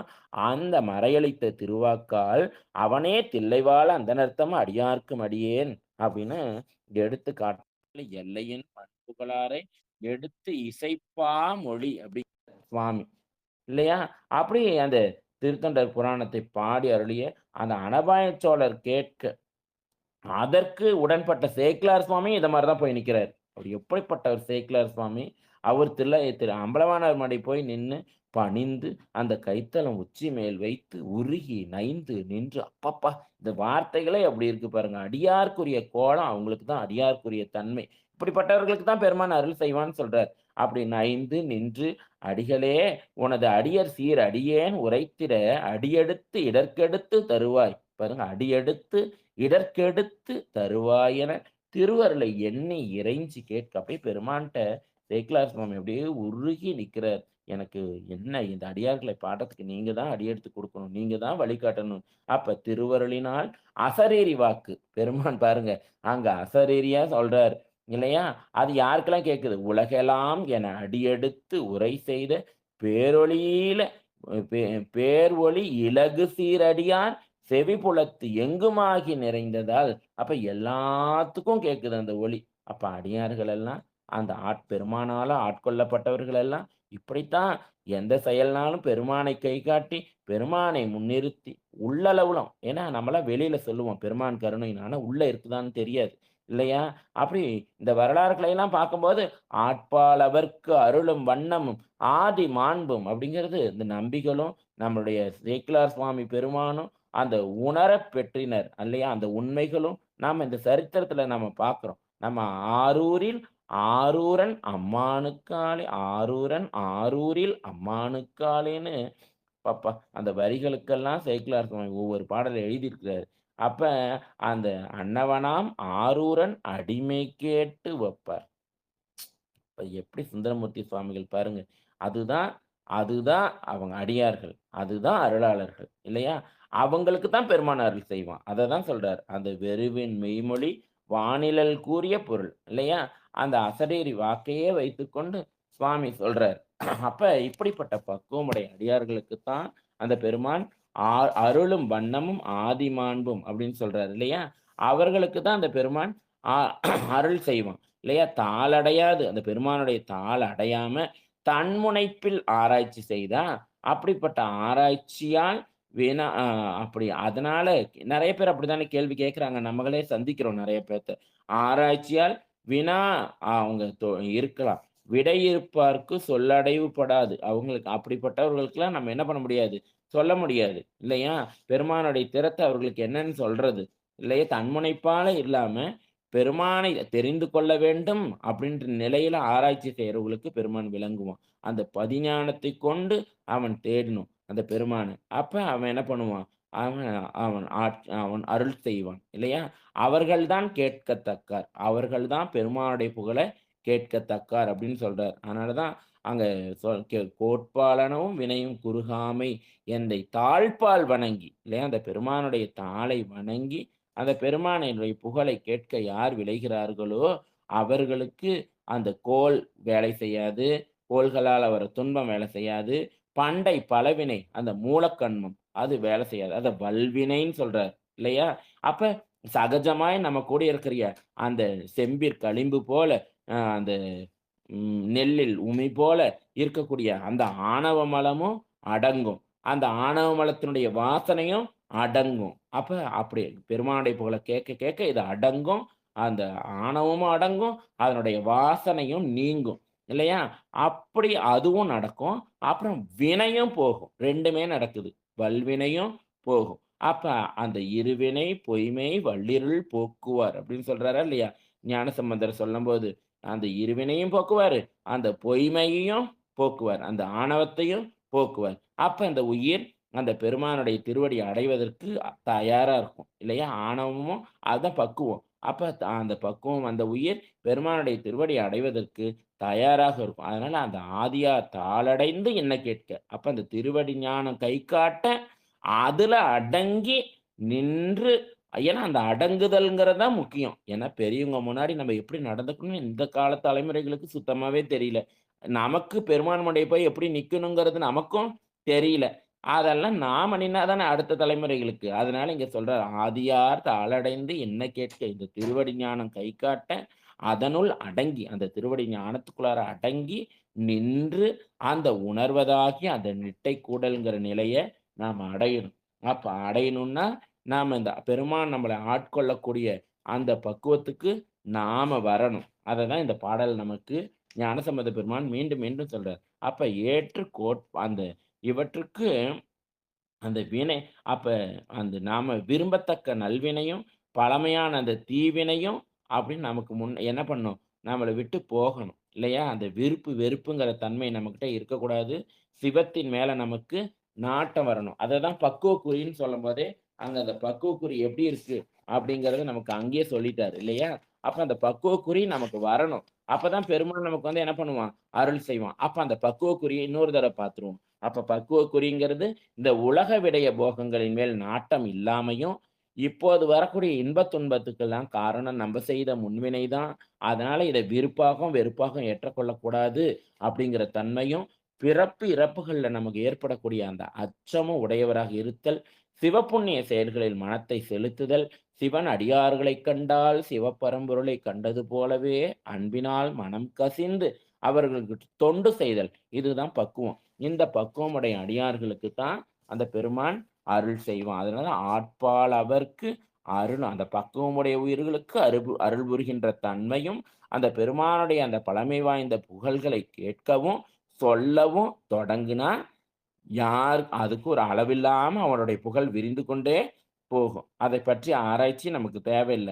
எதைப் பற்றி ஆராய்ச்சி நமக்கு வேணும் அப்படின்னா, அந்த பெருமானுடைய திருவடியை சேர்வதற்கு என்ன வழிங்கிற ஆராய்ச்சி தான் நமக்கு வேண்டும். அது சம்பந்தமா பல நூல்களை நம்ம ஆராய்ச்சி செய்யலாம். அப்படின்னு அந்த அவன் அருளாலே அவன் தாள் வணங்கி, அவனோட அறிவைக் கொண்டு அவன நம்ம என்ன பண்ணலாம்? அதனால இந்த கிரகங்கள் பட்டு வரக்கூடிய அந்த தோஷங்கள், அதெல்லாம் அந்த பெருமானுடைய தாளடைந்தா, அந்த கோள்களாலும், வினைகளாலும் விளையும் கெடுதல் குறுகி இடர்ப்படுத்தாதவாறு அந்த பெருமான்ட்ட முறையிடுவது அந்த உயிர்களுடைய கடமை. இல்லையா? அப்ப அந்த பெருமானுடைய திருவடியில அடங்கி இருந்து தான் இத நம்ம கேட்க முடியும். அந்த பெருமானுடைய திருவடியில அடங்காம அவனுடைய "கோல நீக்கு, வினைய நீக்கு" அப்படின்னு கேட்கறதுக்கெல்லாம் நமக்கு எந்த தகுதியும் இல்ல. அது நடக்கவும் நடக்காது. அததான் இங்க சொல்றார். அப்ப இந்த 2 பாடுகள்லயும் நமக்கு அந்த இறைவர் தம்மை அடைந்தவருக்கு அருளும் திறன்கள் எல்லையில்லாததுன்னு சொல்றாரு. அதனால அவன் ஆராய்ச்சி செய்தற்குரியதும் அல்ல அப்படிங்கிறாரு. அற்றாகவே அதற்கு அவர் திருவடியிலே அடைவு கொண்டு கேட்க, அந்த பெருமானுடைய புகழ்களை கேட்க. அவ்வாறு கேட்பவர்க்கு வினையும் போயிடும். அந்த கோள்களால வரக்கூடிய அந்த துன்பமும் போயிடும் அப்படின்னு இந்த பாடல்ல நமக்கு சொல்றார். பாடல் ஒரு தடவ சொல்லிருவோம். "ஆட்பாலவர்க்கு அருளும் வண்ணமும் ஆதிமாண்பும் கேட்பான் புகில் அளவில்லை கிளக்க வேண்டா கோட்பாலனவும் வினையும் குறுகாமையந்தை தாழ்பால் வணங்கி தலைநின்று இவை கேட்கத்தக்கார்" அப்படின்னு ஞானசம்பந்த பெருமான் இத சொல்றார். இந்த இந்த அளவுல இன்றைய சிந்தனையை நாம் நிறைவு செய்வோம். திருச்சிற்றம்பலம். அடுத்த பாடல அடுத்த ஒரு வாய்ப்புல நம்ம சிந்திப்போம். திருச்சிற்றம்பலம். "தென்னாடுடைய சிவனே போற்றி, எந்நாட்டவர்க்கும் இறைவா போற்றி, ஏகம்பத்துரை எந்தாய் போற்றி, பாகம் பெண்ணுரு ஆனாய் போற்றி, அண்ணாமலையும் மன்னா போற்றி, கண்ணார முதற்கடலே போற்றி, காவாய் கனகத்திரளே போற்றி, கைலை மலையானே போற்றி போற்றி. கைலாயப் பரம்பரையில் சிவஞான போத நெறி காட்டும் வெண்ணை பயில் வாய்மை மெய்கண்டான் சந்ததிக்கோர் விஞ்ஞானுபானுவாகி குயிலாரும் பொழில் திரு ஆவடுதுறைவாள் குரு நமச்சிவாய தேவன் கைலாதி மரபுடையோன் திருமரபு நீடோழித் தழைக மாதோ. தென்னாடுடைய சிவனே போற்றி, எந்நாட்டவர்க்கும் இறைவா போற்றி. ஏகம்பத்துரை எந்தாய் போற்றி, பாகம் பெண்ணுரு ஆனாய் போற்றி. அண்ணாமலையம் அண்ணா போற்றி, கண்ணாரமுதக் கடலே போற்றி. காவாய் கனகத்திரளே போற்றி, கைலை மலையானே போற்றி போற்றி. குவளைக் கண்ணி கூரன் காண்க, அவளும் தானும் உடனே காண்க. எம்பிரான் திரு ஞான சம்பந்த பெருமான் திருவடிகள் போற்றி போற்றி. திருச்சிற்றம்பலம். நன்றி ஐயா. நன்றிம்மா. நன்றிங்க ஐயா. சிவாய நம. அன்பர்களுக்கு வணக்கம். நீங்கள் கேட்டுக்கொண்டிருந்ததும் பார்த்து கொண்டிருந்ததும் சிவநெறியே சீரான வாழ்வு தரும் என்கிற டெலிகிராம் சேனல் மூலம் ஒவ்வொரு நாளும் மன்னிக்கவும் இன்றிரவு 8 மணிக்கு ஒரு முறையாக நாம் நாலு கிழமை எல்லாம் பார்க்காமல் என்றைக்கெல்லாம் தோது கிடைக்கிறதோ, என்றைக்கெல்லாம் வகுப்புக்கு நேரம் கிடைக்கிறதோ அன்றெல்லாம் நாங்கள் எல்லாம் இந்த தோத்திரத்தில் சாத்திரம் என்கிற பகுதியை சிந்தித்து வருகிறோம். அந்த வகையில வாழ்க அந்தனர் வானவர் ஆணினம் என்கிற திருப்பாசுரத்தில் உள்ள தோத்திரத்தில் சாத்திரம் என்கிற தலைப்பின் கீழே சேலம் மாவட்டம் ஆத்தூரில் வசிக்கக்கூடிய சித்தாந்த ரத்தினம் சைவநெறி செம்மல் ஐயா சிவத்திரு ஸ்ரீதேவ் ஐயா அவர்கள் நம்மோடு பகிர்ந்து கொண்டார்கள். அவர்களுடைய பொற்பாதங்களை மனம் மொழி மெய்களாலே வணங்கி நிகழ்ச்சிக்கு வருகை தந்த அத்துணை அடியார் பெருமக்களுடைய பொன்னார் திருவடிகளையும் மனம் மொழி மெய்களாலே வணங்கி இன்று நாம் சிந்தித்த இந்த 1 மணி நேர நிகழ்வு அன்பர் பெருமக்களுக்கு என்ன ஒரு விளைவை ஏற்படுத்தியது என்பது குறித்தும் நீங்கள் கட்புலன் வாயிலாக, அதாவது வாட்ஸ்அப் மூலமாக ஐயாவுக்கு தனிப்பட்ட முறையிலும் தெரிவிக்கலாம். இன்றைக்கு நடந்த சம்பவங்களில், இன்றைக்கு நடந்த நிகழ்ச்சிகளில் பக்குவம், அபக்குவம், நிட்டை கூடல் இந்த ஒரு பாடல் எதனுடைய முடிவை தெரிவிக்கிறது என்று ஐயா சொல்லியிருந்தாங்க. மிக்கு சோதிக்க வேண்டாம் அப்படின்னு ஞானசம்பந்தர் சொல்லியிருக்காரு. இறைவன் அருள் செய்வானா செய்ய மாட்டானா, அப்புறம் இந்த வினாவென்பா போற்றி பற்றுடை அதெல்லாம் சொன்னார் ஐயா. இதெல்லாம் என்ன கேள்வி பதில் என்னன்னா, உண்மையிலேயே நமக்குள்ள இறைவன் இருக்கிறான்னா நம்மள கண்டிப்பா வாட்ச் பண்ணி இருப்பாரா? ஏன் நம்ம நம்ம படுற வேதனை அவருக்கு தெரியாதா? இப்படிலாம் நிறைய கொஸ்டின் எல்லாருக்குமே இருக்கும். சாமிக்கு கண்ணு இருக்குதா இல்லையா? நான் அதெல்லாம் பண்ணனே, இதெல்லாம் பண்ணனே. இப்போ நேரத்துக்கு ஒரு முறை நேரம் சாமியை மாத்துறவங்க இருக்காங்க. கிழமைக்கு ஒரு முறை சாமியை மாத்துவாங்க. அப்புறம் நட்சத்திரத்துக்கு ஒரு முறை ஆட்கள்லாம் மாத்திக்கிட்டே இருப்பாங்க. ஏன்னா மனிதனுடைய மனம் மாறக்கூடியது தானே. இப்படிப்பட்ட நிலையில இன்னைக்கு ஒரு ஐயா ஒரு தெளிவான ஒரு முடிவை சொல்லியிருக்கிறாரு. பெருமான் தான், அந்த பெருமான் தான் இறுதியில இருக்கக்கூடிய ஒரு பெரும் பரம்பொருளாக இருக்கக்கூடிய அந்த ஒரு பொருள் தான். இவ்வளவு தெளிவா அன்பர்கள் கேட்டிருக்கீங்க. உங்களுக்கு ஏதாவது சந்தேகம் இருந்தா இப்போ நீங்க அந்த சிகப்பு பட்டனை அழுத்திட்டு நீங்க கேட்டதுல, இப்ப நடந்த சம்பவங்கள்ல, இப்ப இன்னைக்கு நிகழ்ச்சி வந்தீங்க இல்லையா? இப்ப ஐயா பேசுனதுல இதுல ஏதாவது உங்களுக்கு சந்தேகம் இருந்ததுன்னா, உடனே கைகள தூக்கி நீங்க கேள்வி கேட்கலாம். வர்றவங்க வரலாம். அந்த நடுவுல இருக்க பொத்தான அழுத்துனீங்கன்னா, ஒரு பொம்மை ஒண்ணு வரும். நான் உங்களுக்கு ஓப்பன் பண்ணி விடுவேன். ஐயா கிட்ட நீங்க டைரக்ட்டா கேட்கலாம். சிவாய நம! திருச்சிற்றம்பலம், தில்லையம்பலம். இன்றைய சிறப்பு என்னன்னா, நிட்டை கூடல். நிட்டை கூடல்னா, அந்த அந்த இறுதி சைவ சித்தாந்தத்தினுடைய முடிவும், நம்ம சாத்திரத்தின் முடிவும், தோத்திரத்தின் முடிவும் அங்க தான் முடியுது. நாதத்தின் முடிவும் விந்துவாக இருக்கக்கூடிய ஒளியின் முடிவும் அங்கதான் இருக்குது. ஐயா இன்னைக்கு வெட்ட வெளிச்சமா சொல்லிட்டாங்க. நெட்டை கூடுதல் இந்த பாட்டே நெட்டை கூடல் தான் சொல்லுது அப்படின்னு சொல்லிட்டாரு. அது குறித்து நீங்க கேட்கணும். என்னங்கய்யா, எனக்கு அதெல்லாம் அந்த அந்த அந்த திருவடியே அவன் அருளாலே அவன் தாள் வணங்கி அப்படின்னு சாமியே குருபரனா வருவாரு அப்படின்னு சொன்னாரு. அப்ப நம்ம கேட்கணும். என்ன சாமி எங்களுக்கெல்லாம் ஒரு வழி தெரியாதா? நாங்க இப்படியே தான் உலாத்தணுமா? ஆழ்வாரியிலே மாடு போல தான் இருக்கணுமா? எங்களுக்கெல்லாம் ஒரு வழி காட்ட மாட்டீங்களா? எங்களுக்கெல்லாம் அந்த நெறி கிடைக்காதா? எங்களுக்கு அந்த அன்பு நெறி கிடைக்காதா? அந்த சிவநெறி கிடைக்காதா? அந்த அறநெறி கிடைக்காதா? அந்த தாள் எங்களுக்கு கிடைக்காதான்னா, அந்த தாள் எங்க போய் கிடைக்கணும்? குருநாதர்கிட்ட கேட்கணும். உண்மையிலே கேட்கணும். வாய் விட்டு கேட்கணும். சாமி நாங்கலாம் உய்வு அடைய முடியாதா? நாங்கலாம் நிட்டையில உட்கார முடியாதா? நாங்கலாம் 2 கலக்க முடியாதா? நாங்கலாம் அத்வைத நிலையை அடைய முடியாதா? எங்களுக்கெல்லாம் ஆனந்தம் கிடைக்காதா? எங்களுக்கு சிவானந்தம் மேலோங்கி நிக்காதா? அப்படின்லாம் கேட்கலாம். இந்த மாரி கேள்வி உங்களுக்குள்ள வரணும். நீங்க உண்மையிலே அடியாரா இருந்தீங்கன்னா, எதுக்கு நம்ம இதெல்லாம் பூசிட்டு இருக்கிறோம்? பூசிட்டு அப்புறம் நாள் ஒரு மேனியும் பொழுது ஒரு வண்ணமா அப்ப கட்சி மாறுறாங்கல்ல. அந்த மாரி தெய்வங்கள மாத்துறது, அப்புறம் குறை சொல்றது, இவரு சரியில்ல, அவரு சரியில்லன்னு சொல்றது. இந்த ஆசிரியர் சரியில்ல, அந்த ஆசிரியர் சொல்லி சரியில்ல. இப்ப நம்ம மேல இருக்கிற குறையெல்லாம் விட்டுட்டு அடுத்தவங்க மேல குறை சொல்றது. இவ்வளவும் மீறி வாய் விட்டு கேட்கறதுக்கு நம்ம முன் வரணும். அதெல்லாம் இந்த நிகழ்ச்சி வாய் விட்டு உங்களுக்கு கேட்க வேண்டாம்னு தாங்க சொல்றாரு. வாய் விட்டு கேட்க வேணாம். உனக்கு தகுதி என்னன்னு நீ பார்த்துக்கோங்கிறது தான் பக்குவக்குறி என்ன, அபக்குவக்குறி என்னன்னு சொல்றாரு. அப்புறம் புரியுது, புரியுதுங்க. பக்குவக்குறி புரியுது. வந்தா தான் உனக்கு அருளே. பக்குவக்குறி புரியுது. வந்தா நீ கேட்கவே தேவையில்ல. நீ கேட்டு தான் எனக்கு தெரியணுமா? இல்லங்கய்யா. இப்போ வினை பயன்னு அப்படிங்கிற. ஒண்ணு இருக்குது. இப்போ நடத்துறது ஆமா. இறைவன் தான். அப்போ நல்லதும், கெட்டதும் இன்னொருத்தரால வராதுன்னு தெரிஞ்சுக்கினவங்க கேட்க மாட்டாங்கய்யா. அதுதாங்க சொல்றாரு. அதுதான் இங்க பக்குவக்குறின்னே சொல்றாரு. அப்படி பக்குவக்குறி வராதவங்களுக்கு, உள்ள இருந்து பெருமான் அவங்களுக்கு பக்குவம் வர மாரி செய்வான். அவங்களுக்கு அருள் செய்ய மாட்டான். ஆமா. என்னன்னா, அவங்களுக்கு அதுவே அவங்களுக்கு அருள் தான். பக்குவம் வர மாரி அவன் செய்வதே அருள் தான்ங்கிறாரு. அப்போ அந்த பக்குவத்த குடுக்கணும். பொறுமைய குடுக்கணும் இல்லையா? பொறுமைய பொறுமைய நாம தான் குடுக்கணும். அதான் ஓகே. சொல்றாரு. அதாவது அபக்குக்குறி அப்படின்னு சொல்லும்போதே அவங்க உலக நாட்டம் இருப்பவர்கள். ம். அவங்களுக்கு சிவபுண்ணியம் செய்யறதுக்கு அறிவு வராது. உலக நாட்டம் அப்படின்னு உள்ளவங்களுக்கு சொல்லிட்டாரு. துன்பம் உண்டு. அதுல என்ன சந்தேகம்? சிவ, அது சிவ, சிவ, துன்பம் சிவ. எதுக்குன்னா, துன்பமும் அவனுடைய அருள் தான். ஏன்னா, அந்த ம். துன்பத்தை கொடுத்து தான் துன்பம் தான் பெருமான் கையில வச்சிருக்க பெரிய ஆயுதமே. ஒரு சிவபெருமானே, உயிர்கள சிவசிவா. திருத்துறதுக்கு பெருமான் ஏன்னா துன்பம் இல்லைன்னா எந்த உயிர் எத பத்தி நினைக்கும்? எந்த பக்குவத்த பத்தி நினைக்க போகுது? இப்ப நமக்கே துன்பம் இல்லைன்னா இத ஏன் படிச்சுட்டு இருக்கோம்? சிவசிவா. படிப்போமே என்ன? ஆமா. எப்படி துன்பத்த கண்டிப்பாங்கய்யா. போக்கிக்கிறது? எப்படி இந்த பிறவி துன்பத்த போக்கிக்கிறதுங்கிறத நீங்க பாடமே சொல்றாரு ஞானசம்பந்தர். ஆமாங்கய்யா. ஆமா. மிக்க அதான் மகிழ்ச்சி சாமி. கேள்விலாம் நம்ம கேட்கவே தேவையில்ல. வேண்டியது ஒரே நிச்சயமா. ஒண்ணு. என்னன்னா, நம்ம பக்குவம் வரதுக்கு நம்ம என்ன செய்யணும்? இந்த சிவபுண்ணியங்கள செய்யணும். உலக நாட்டத்த படிப்படியா குறைக்கணும். அத மட்டும் தான் சொல்றாரு ஞானசம்பந்தர். அப்ப நீங்க அவன தேட சிவபெருமான். வேண்டாம். அவனே உள்ள இருந்து அவன் வெளிப்பட்டு வந்துருவான்னு சொல்றாரு. ம், ம், ம். வேற எங்கேயும் இல்ல. நீங்க போய் சொல்றதுக்குலாம் அவன் உள்ள தான் இருக்கான். சிவபெருமான். அப்படிங்கிறத நன்றி, இங்க நன்றி. ஞானசம்பந்தர் சொல்றாரு. நன்றிங்க. கண்டிப்பாங்கய்யா. கண்டிப்பா, கண்டிப்பா. ஜெயம்மா வாங்க. ஜெயம்மா, திருச்சிற்றம்பலங்கய்யா, திருவடியை வணங்கிக்கிறேன். எங்கிருந்து வரீங்கம்மா நீங்க? உங்க பேர் சொல்லுங்க. ஜெயாங்கய்யா, எங்கிருந்து பேசுறீங்க? கொப்பம்பட்டியில இருந்து பேசுறேங்க. சொல்லுங்க. ஐயா ஐயா கிட்ட கேளுங்க. ஆசிரியர் ஐயா கிட்ட நான் மாணவியா இருக்கேங்கய்யா. பேசுங்க. நீங்க கேள்வி கேட்கணும்னு சொன்ன ஐயா திரு ஆசிரியர் ஐயாவுக்கு திருவடியை வணங்கிக்கிறேங்கய்யா.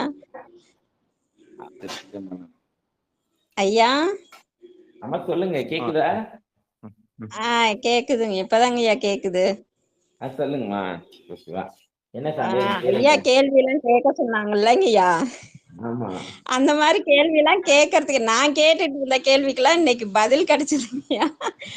ஒரு 20 வருஷமா அந்த கேள்வியை நான் உங்களாட்ட ஆசிரியர் எல்லாம் கேட்டுட்டு இருப்பேங்க. அப்பெல்லாம் எனக்கு திருவாசகம், சைவ சித்தாந்தம் இந்த மாதிரி வார்த்தையை நான் கேட்டதே இல்லைங்கய்யா. ஆனா கேட்பேன். நான் ஐயா அப்பெல்லாம் நான் செஞ்சேன் அப்படின்னு தான் சொல்லுவேன். சிவன் கோயிலுக்கு போவேன், பிரதோஷத்துக்கெல்லாம் அந்த இதெல்லாம் தொண்டு செய்யறதெல்லாம் செய்வேன், இதெல்லாம் செய்வேன். ஆனால் கஷ்டம் வந்துட்டேன்னா நான் இதெல்லாம் உனக்கு செஞ்சனே, எனக்கு இப்படி ஏன் கஷ்டத்தை கொடுத்த அப்படின்னு கேட்டு சண்டையும் போட்டிருக்கேன். இப்போ ஐயா கிட்ட தான் நான் கண்டமணியை கட்டிட்டேங்க. கட்டிட்டு ஐயா கிட்ட தான் முத சைவ சித்தாந்தம்னா என்னன்னு தெரிஞ்சுக்கிட்டதே இப்போதாங்கய்யா, இத்தனை வருஷத்துக்கு அப்புறம். அதெல்லாம் கேட்பேங்க. ஐயா மாதிரி இருக்கிறவங்கள பார்த்தனா உலகத்துல இறைவன் ஆட்சி நடக்குதா, சைத்தான் ஆட்சி நடக்குதா, சத்தியத்தின் வழியும் தர்மத்தின் வழியும் நடக்கிறவங்களுக்கு ஏன் இப்படி கஷ்டம் வருது, இப்படி கேள்பேங்கய்யா. அப்ப ஒரு சொன்னாரு, திருவாசகத்துல கேளுமா, இதுக்கு பதில் கிடைக்கும் அப்படின்ட்டு.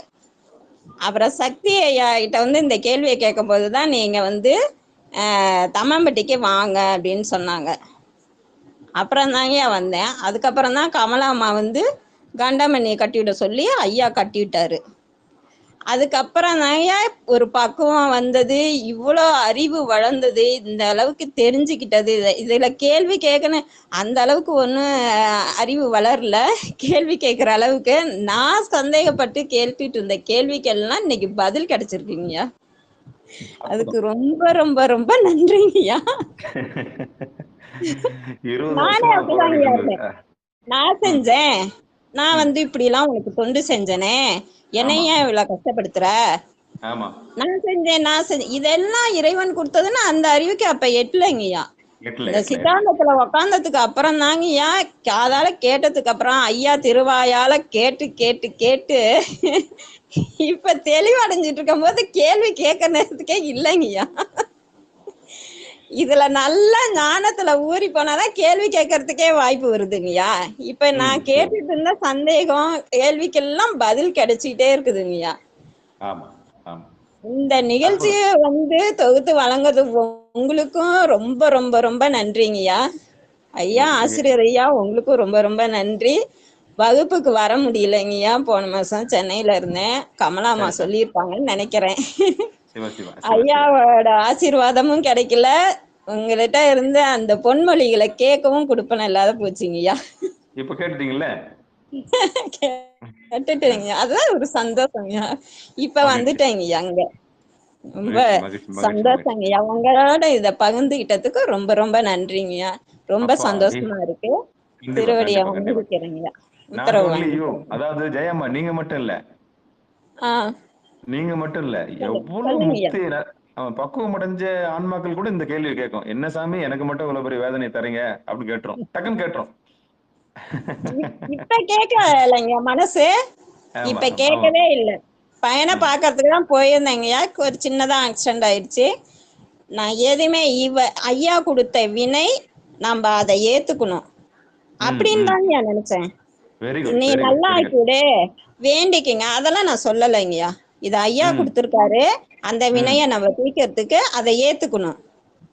இந்த அறிவு ஐயா சைவ சித்தாந்தத்துல கேட்டதுனாலதாங்க இவ்வளவு பக்குவம் வந்திருக்குது. இத நான் பெருசா நினைக்கிறேங்கய்யா. அற்புதம் அற்புதம் அற்புதம். இதான் பரிபக்குவமா?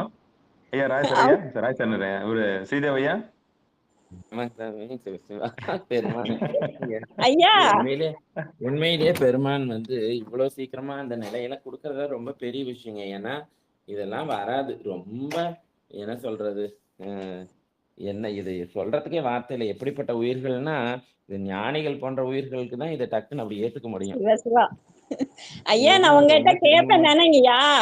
ஐயா உங்ககிட்ட புரியுற மாதிரி இருக்கு, ஆனா திரும்ப சொல்ல தெரியல, எனக்கு வார்த்தைகள் சொல்ல வரமாட்டேங்குதுங்கய்யா. ஆனா சொல்றதெல்லாம் புரியுதுங்கய்யா அப்படின்னு சொல்லியிருக்கேன் இல்லைங்கய்யா. உங்ககிட்ட கேட்பேன் இல்லைங்கய்யா. சொல்லியிருக்கீங்க. அதாங்க இந்த அளவுக்கு என்னோட இது ஐயா உணர்த்தி இருக்காருங்கய்யா. அதுக்கு இன்னைக்கு நேரத்துல ஏதாவது சந்தேகம் இருக்கா? இல்லைங்க, அதான் பதில் நிறைய கிடைச்சிருக்குங்கய்யா. அந்த அளவுக்கு சந்தோஷம் நிரம்பி இருக்குங்கய்யா. நிறைய கேள்விகள் கேட்டுட்டு இருந்ததுக்கு பதில் கிடைச்சிருக்குங்கய்யா. ஆனா நீங்க என்ன சொன்னீங்கன்றது பதில் கிடைச்சிருக்குன்னு புரியுது, திரும்ப கேட்டீங்கன்னா எனக்கு சொல்ல தெரியலைங்கய்யா. ஆமா ஆமா, அதுக்கு ஒரு நேரம் வரும், பார்க்கலாம். அந்த நிகழ்ச்சி தொகுப்பாளருக்கு நன்றி சொல்லிருங்க. முதல்ல தொகுப்பாளருக்கு ரொம்ப நன்றி, அதுக்கப்புறம் ஆசிரியர் ஐயாவுக்கு நன்றி. ஆசிரியர் ஐயாவுக்கு தான் முதல்ல நன்றி சொல்லி இருக்கணும். இருந்தாலும் அந்த ஆசிரியர் ஐயா கேட்டதுக்கு காரணகர்த்தா இவருன்னு முதல்ல அவருக்கு நன்றி சொல்லிட்டேங்கய்யா. ரொம்ப ரொம்ப நன்றி. ஒரே ஜீவன் தான், ஒரே ஜீவன் ஒன்றே உள்ளம், ஒரே ஜீவன் ஒன்றே உள்ளம். சிவா ரொம்ப சந்தோஷம் ஐயா. இத உங்களோட பகிர்ந்துட்டதுக்கு அதை விட ரொம்ப சந்தோஷங்க ஐயா. ஐயா ஆசிரியர் ஐயா நன்றி நன்றி நன்றி நன்றி நன்றி. சரிங்க. அப்படிப்பட்ட ஒரு ஞானாசிரியரை நேத்து அடியே நேர்ல சந்திச்சதுல ரொம்ப பெருமைப்படுறேன். இந்த பக்குவமுள்ள ஒரு ஆன்மாவை நேற்று நான் சந்திச்சதுல ரொம்ப ரொம்ப சந்தோஷப்படுறேன். நன்றிங்க, திருவடி வணக்கிறேன் சாமி. வேற யாராவது சந்தேகம் இருக்கா? கேட்கறதுக்கு ரொம்ப ஆசைப்படுறீங்களா? பரிபக்குவம், நிஷ்டை கூடுதல், உங்களுக்கு ஏதாவது கேள்வி இருக்கா? என்னத்த கேக்குறது இல்ல. சிவபெருமான் சிவசிவா திருச்சிற்றம்பலம். அந்த நடுவுக்கு பார்த்தா அழுத்தினீங்கன்னா உடனே இது பண்ணலாம். சிவாய நம. நற்றுணையாவது நமச்சிவாயவே. திருச்சிற்றம்பலம். நடுவில் இருக்க பொத்தான எடுக்க நான் எடுக்கணும்னு அவசியம் இல்லை. நீங்களே அழுத்தினீங்கன்னா உடனே ஒரு பொம்மை ஒன்று வரும், நான் உடனே உங்களுக்கு ரிலீவ் பண்ணுவேன். நானா கூப்பிட்டேன்னா அது நல்லா இருக்காது. அப்ப நீங்க கேட்டீங்களா இல்லையான்னு சந்தேகம் வந்துடும். உமாமா பேச வரீங்களா?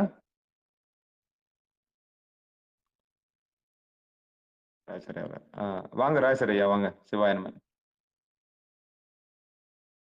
பேசுறீங்களா ஐயா? ராஜசரி ஐயா சிவாய நம. வாங்க வாங்க வாங்க வாங்க. நிகழ்ச்சிக்கு நான் வந்ததே கடைசியில தான் வந்தேன். ஆமா. ஆ, அது நல்ல கருத்துக்கள்லாம் சொன்னாரு கடைசியில. ஆமாங்க ஐயா. ஆமா. அதுதான் முதல்ல இருந்தே கேட்டிருந்தா நான் நெறைய கேட்டிருப்பேன். அந்த கண்டிப்பாங்க. அதுதாங்க ஆன்மாக்கள் நேரத்த ஆமா, அறிவிக்கிறது. நாங்க 8 மணிக்கெல்லாம் சொல்றோம். தோத்திரத்தில் சாத்திரம் இந்த ஆமா. நிகழ்ச்சிக்கு வாங்க. ஆன்மாக்களுக்கு பக்குவப்படுறதுக்கு தான் இவ்வளவும் நம்ம நடத்துறோம். ஆமா. இந்த நிகழ்ச்சியில நானும் போடுறேன். கிட்டத்தட்ட 850க்கு மேல இருக்கிறாங்க ஒரு குழுவுல. உலக சிவன திருக்கூட்டத்துல. நானும் வாரி வாரி இறக்கிறேன் இந்த லிங்க. ஏதாவது ஒரு ஆன்மா வந்து கடை தருமனா, ஒரு ஆன்மா. ம். அதான் அதுதான் துன்பங்கள அது குடு இறைவன்.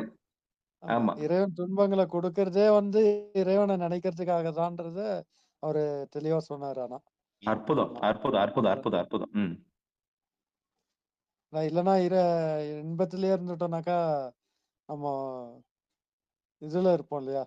அதான் ஒரு போதையில இருக்கிற மாரி ஒரு இதுல இருப்போம். சந்தோஷத்திலயும் அதுலயும் போயிடுவோம். ஒரு கண்டிப்பா. துன்பத்தையும் குடுத்தாக்கா, அந்த இறைவன நம்ம நெனச்சுட்டே இருப்போம். அப்படின்றது தெளிவா சொன்னாரு. மகிழ்ச்சி, மகிழ்ச்சி, மகிழ்ச்சி. ஆமா. ஐயா ஒரு காஞ்சிபுரம் மாவட்ட ஐயா, ஸ்ரீதேவ் ஐயா ஒரு இறைவன் காஞ்சிபுரம் ஆ, ம். இறைவனை நினைக்கிறதுக்காக நமக்கு துன்பத்தை கொடுக்கலைங்கய்யா. ஆ, ம். எதெல்லாம் நிலை இல்லாததுன்னு உணர்றதுக்காக இப்ப துன்பத்தை கொடுக்கிறாரு. அதான். ஓகே. அப்ப நிலை இல்லாதது எதுன்னு தெரிஞ்சுக்கும்போது, அப்ப எல்லாமே நிலையில்ல, நிலையில்ல, நிலையில்லங்கும்போது, அது எது ஒண்ணு நிலையானது அப்படின்ற ஒரு கேள்வி நமக்கு வரும். ம். அப்படிதான் மாணிக்கவாசக பெருமானுக்கு வந்தது. வந்தது. ஓகே. அப்பதான் சுவாமி வர்றாரு. அந்த மாரி நாமளும் எல்லாம் நிலை இல்லாததுன்னு கழிச்சுட்டு ஒண்ணும் இல்லாம வெறுமா நிக்கும்போது பெருமான் வருவான். ஓகே. அதான் பக்குவக்குறி. சரிங்க. புரியுதாங்கய்யா? சிவ சிவா. புரியுது. நன்றிங்க சார். நன்றி. நன்றி, நன்றி. ஐயா ஒரு காஞ்சிபுரம் மாவட்ட பொறுப்பாளருங்க ஐயா. பொருளாளரா இருக்காரு. சிவனுடைய திருக்கூட்டத்துக்கு. நன்றி, நன்றி, நன்றி. நன்றிங்க சார். நன்றிங்க. அடுத்து யாராவது சந்தேகம் பிறக்கலாம்? சந்தேகம் என்ன இருக்கா? சிவாய நம. உங்களுக்குள்ள கேள்வி, ஐயப்பாடுகள்? இப்ப ஐயா கேட்டாங்கல்ல, நடுவுல பொத்தான அழுத்திட்டு கேட்டாங்களா? அது மாதிரி ஏதாவது கேட்க விரும்புறீங்களா? ரொம்ப மகிழ்ச்சிங்க. வாழ்க அந்தணர் வானவர் ஆணினம் இந்த திருப்பாசுரத்தில் உள்ள தோத்திர கருத்து தோத்திரத்தில் உள்ள சாத்திரம். இது என்ன தோத்திரம் சாத்திரம்லாம் சொல்றீங்களா? தோத்திரம் என்பது இறைவனை துதிப்பது. வாயார பாடுவது. அப்புறம் வந்து நாதத்தால இசைஞ்சு பாடுறது எல்லாமே தோத்திரத்துல வந்துரும். சாத்திரம் என்பது அதனுடைய பிழிவு. அதாவது இதைத்தான் சொல்ல வருதுன்றத ஃபார்முலாவா சொல்றது. சாத்திர கருத்துக்கள் சொல்லுவாங்க. இது நம்ம ஒலியும் பார்த்திருப்போம் இல்லையா? அந்த வகையில இது சேரும்.